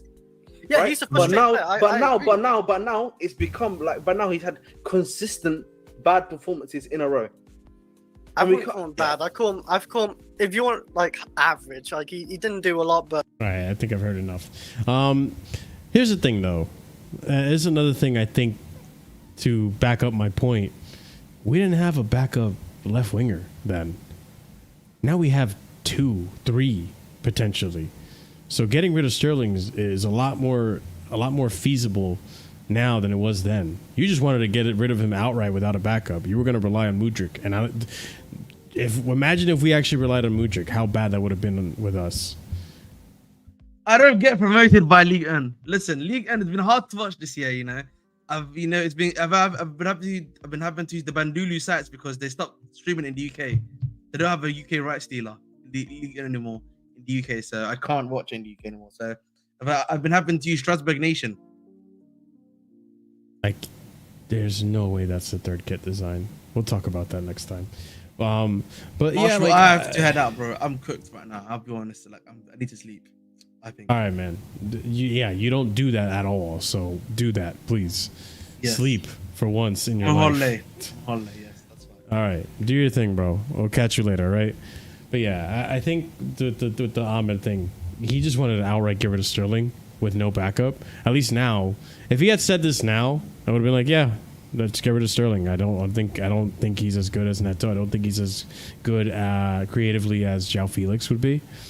It makes perfect sense. Doesn't make sense to have done it before when we had no fucking backup striker. If we had relied on Jackson left wing, Nkunku left wing, and Mudryk left wing, and I'm being fair, right? Because hindsight's 2020. We didn't know these Nkunku was going to be injured, so on and so forth, right?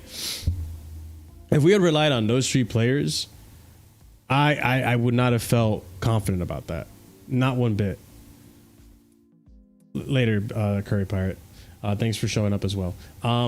Yeah, I would not have been content with that. I think that would have been lackluster. We would have been missing depth, and it would have been a silly move. Because if Mudryk were to get hurt, because Mudryk, I guess, again, in hindsight, right? Mudryk, after every decent game, he wasn't available for the next one because of an injury or whatever. Like, we would have had Ben Chilwell left wing more often than not. Like, it just would have been bad. Like, I think I'm glad we held on to Sterling. We now have Neto. We now have Joao Felix. And now, big man, I think it's time to move on. Because genuinely, the output's not there. I think Sterling has a use in this team. I would like to see what Sterling can do being benefited by an actual system, which at the time of Pochball, I was like, looks like we're cooking up something, and this could help Sterling. Turns out it was a farce. We weren't cooking up a damn thing.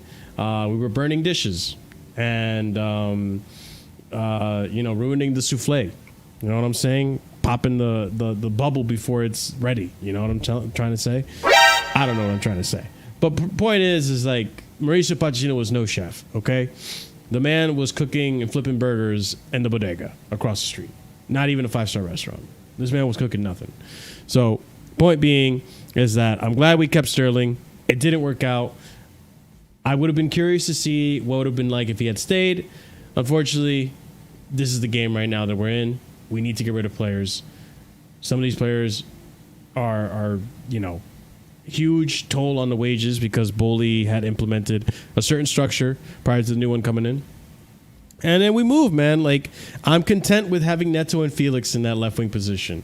And listen, personally, me, I would have probably wanted to get rid of Mudryk first before I got rid of Sterling, because at least Sterling gives me some GNA and some creativity.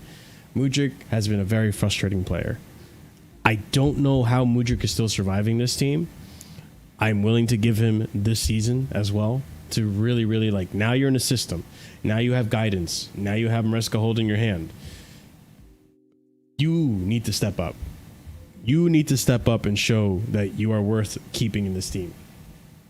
Because there was a lot of hype around you, Mikhailo Mudryk. People were saying future Ballon d'Or and all this and that. And I'm not going to lie, man. That comp of yours was fire. That comp, it was fucking fire. But what I'm seeing on the fucking pitch is absolute stinky shit, bro. It's not good. It's not cooking. But anyways, ladies and gents, that being said, we're going to wrap it up. Big up to everyone that came on today. Listen, people have different responsibilities and people get busy and stuff. So, hey, there might be more streams where I'm doing the solo show. So just be prepared for that kind of stuff. I can hold my own.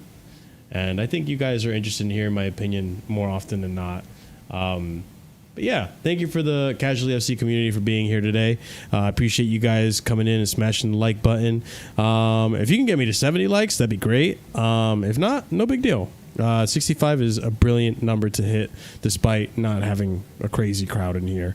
But big up to everyone. Let's see who we can redirect to real quick. Oh, Sarcasm City is live, so let's go ahead and raid out to Sarcasm City. As always, big up those guys over at Sarcasm City. Let's go ahead and do the raid message for you guys. There you go. But yeah, big up everyone. Thanks for being here. Hopefully you guys enjoyed the show. Wherever you're listening from, whether it be at work or right now live in the chat. Big up to every single one of you for your support. As always, guys, be sure to check out the links in the description. There's always more content there to be watched. I have my own content on there. I have my band. Twitter is on there. The Discord's on there. All that fun stuff. Other people's content is on there. So definitely plenty of content to keep you guys going during this final few days left of the transfer window. So definitely check out all that content there. Like, share, subscribe, all that fun stuff helps out the channel. Like I said, we're rearing really close to getting to 3K, and once we hit 3K, I have big things for you guys to check out. According to this, I am only 36. Yeah, 36 away from 3K, guys. So we're getting really close. So I appreciate all the support and the love you guys have been showing the channel. Welcome everyone who is new to the channel as well. Be a part of our community. Check out the Discord. Check out the memberships, because the memberships are what help us keep the lights on here as well. Big up to everyone who smashed the like buttons. You guys basically got us to 72 likes, which is fantastic. Thank you guys. Last but not least, we give shout outs at the end of every show with the memberships as well. If you're a proper casual member or higher, you get a shout out at every show. I know most of you are signed up for the casual tier level, which I appreciate you guys regardless, but to give a little more to the proper casuals who donate at the higher level, we give them a shout out at the end of every show, and that's going to go out to DHL, B-Man, Adam CFC, Gabriel A, Skirmish, EE, Uncle Jester FC, Hassan Nawaz, Will, Dark, Adrian, A. Suleiman, and Scott. Appreciate you guys' generous donations towards the show and for supporting the show for so long. Big up to EE as well, who is now in the Cement Mixer Club. We're going to have to find another tier for those guys that have been here for a lot longer than a year. But yeah, Cement Mixer Gang means that you've been here for over a year. So big up to, cheers to, more years of Casually FC and the support you guys are showing. So thank you. All right. That being said, enough of me waffling. And speaking of waffle, if you haven't already done so, check out the American Waffle playlist in my channel, my main page.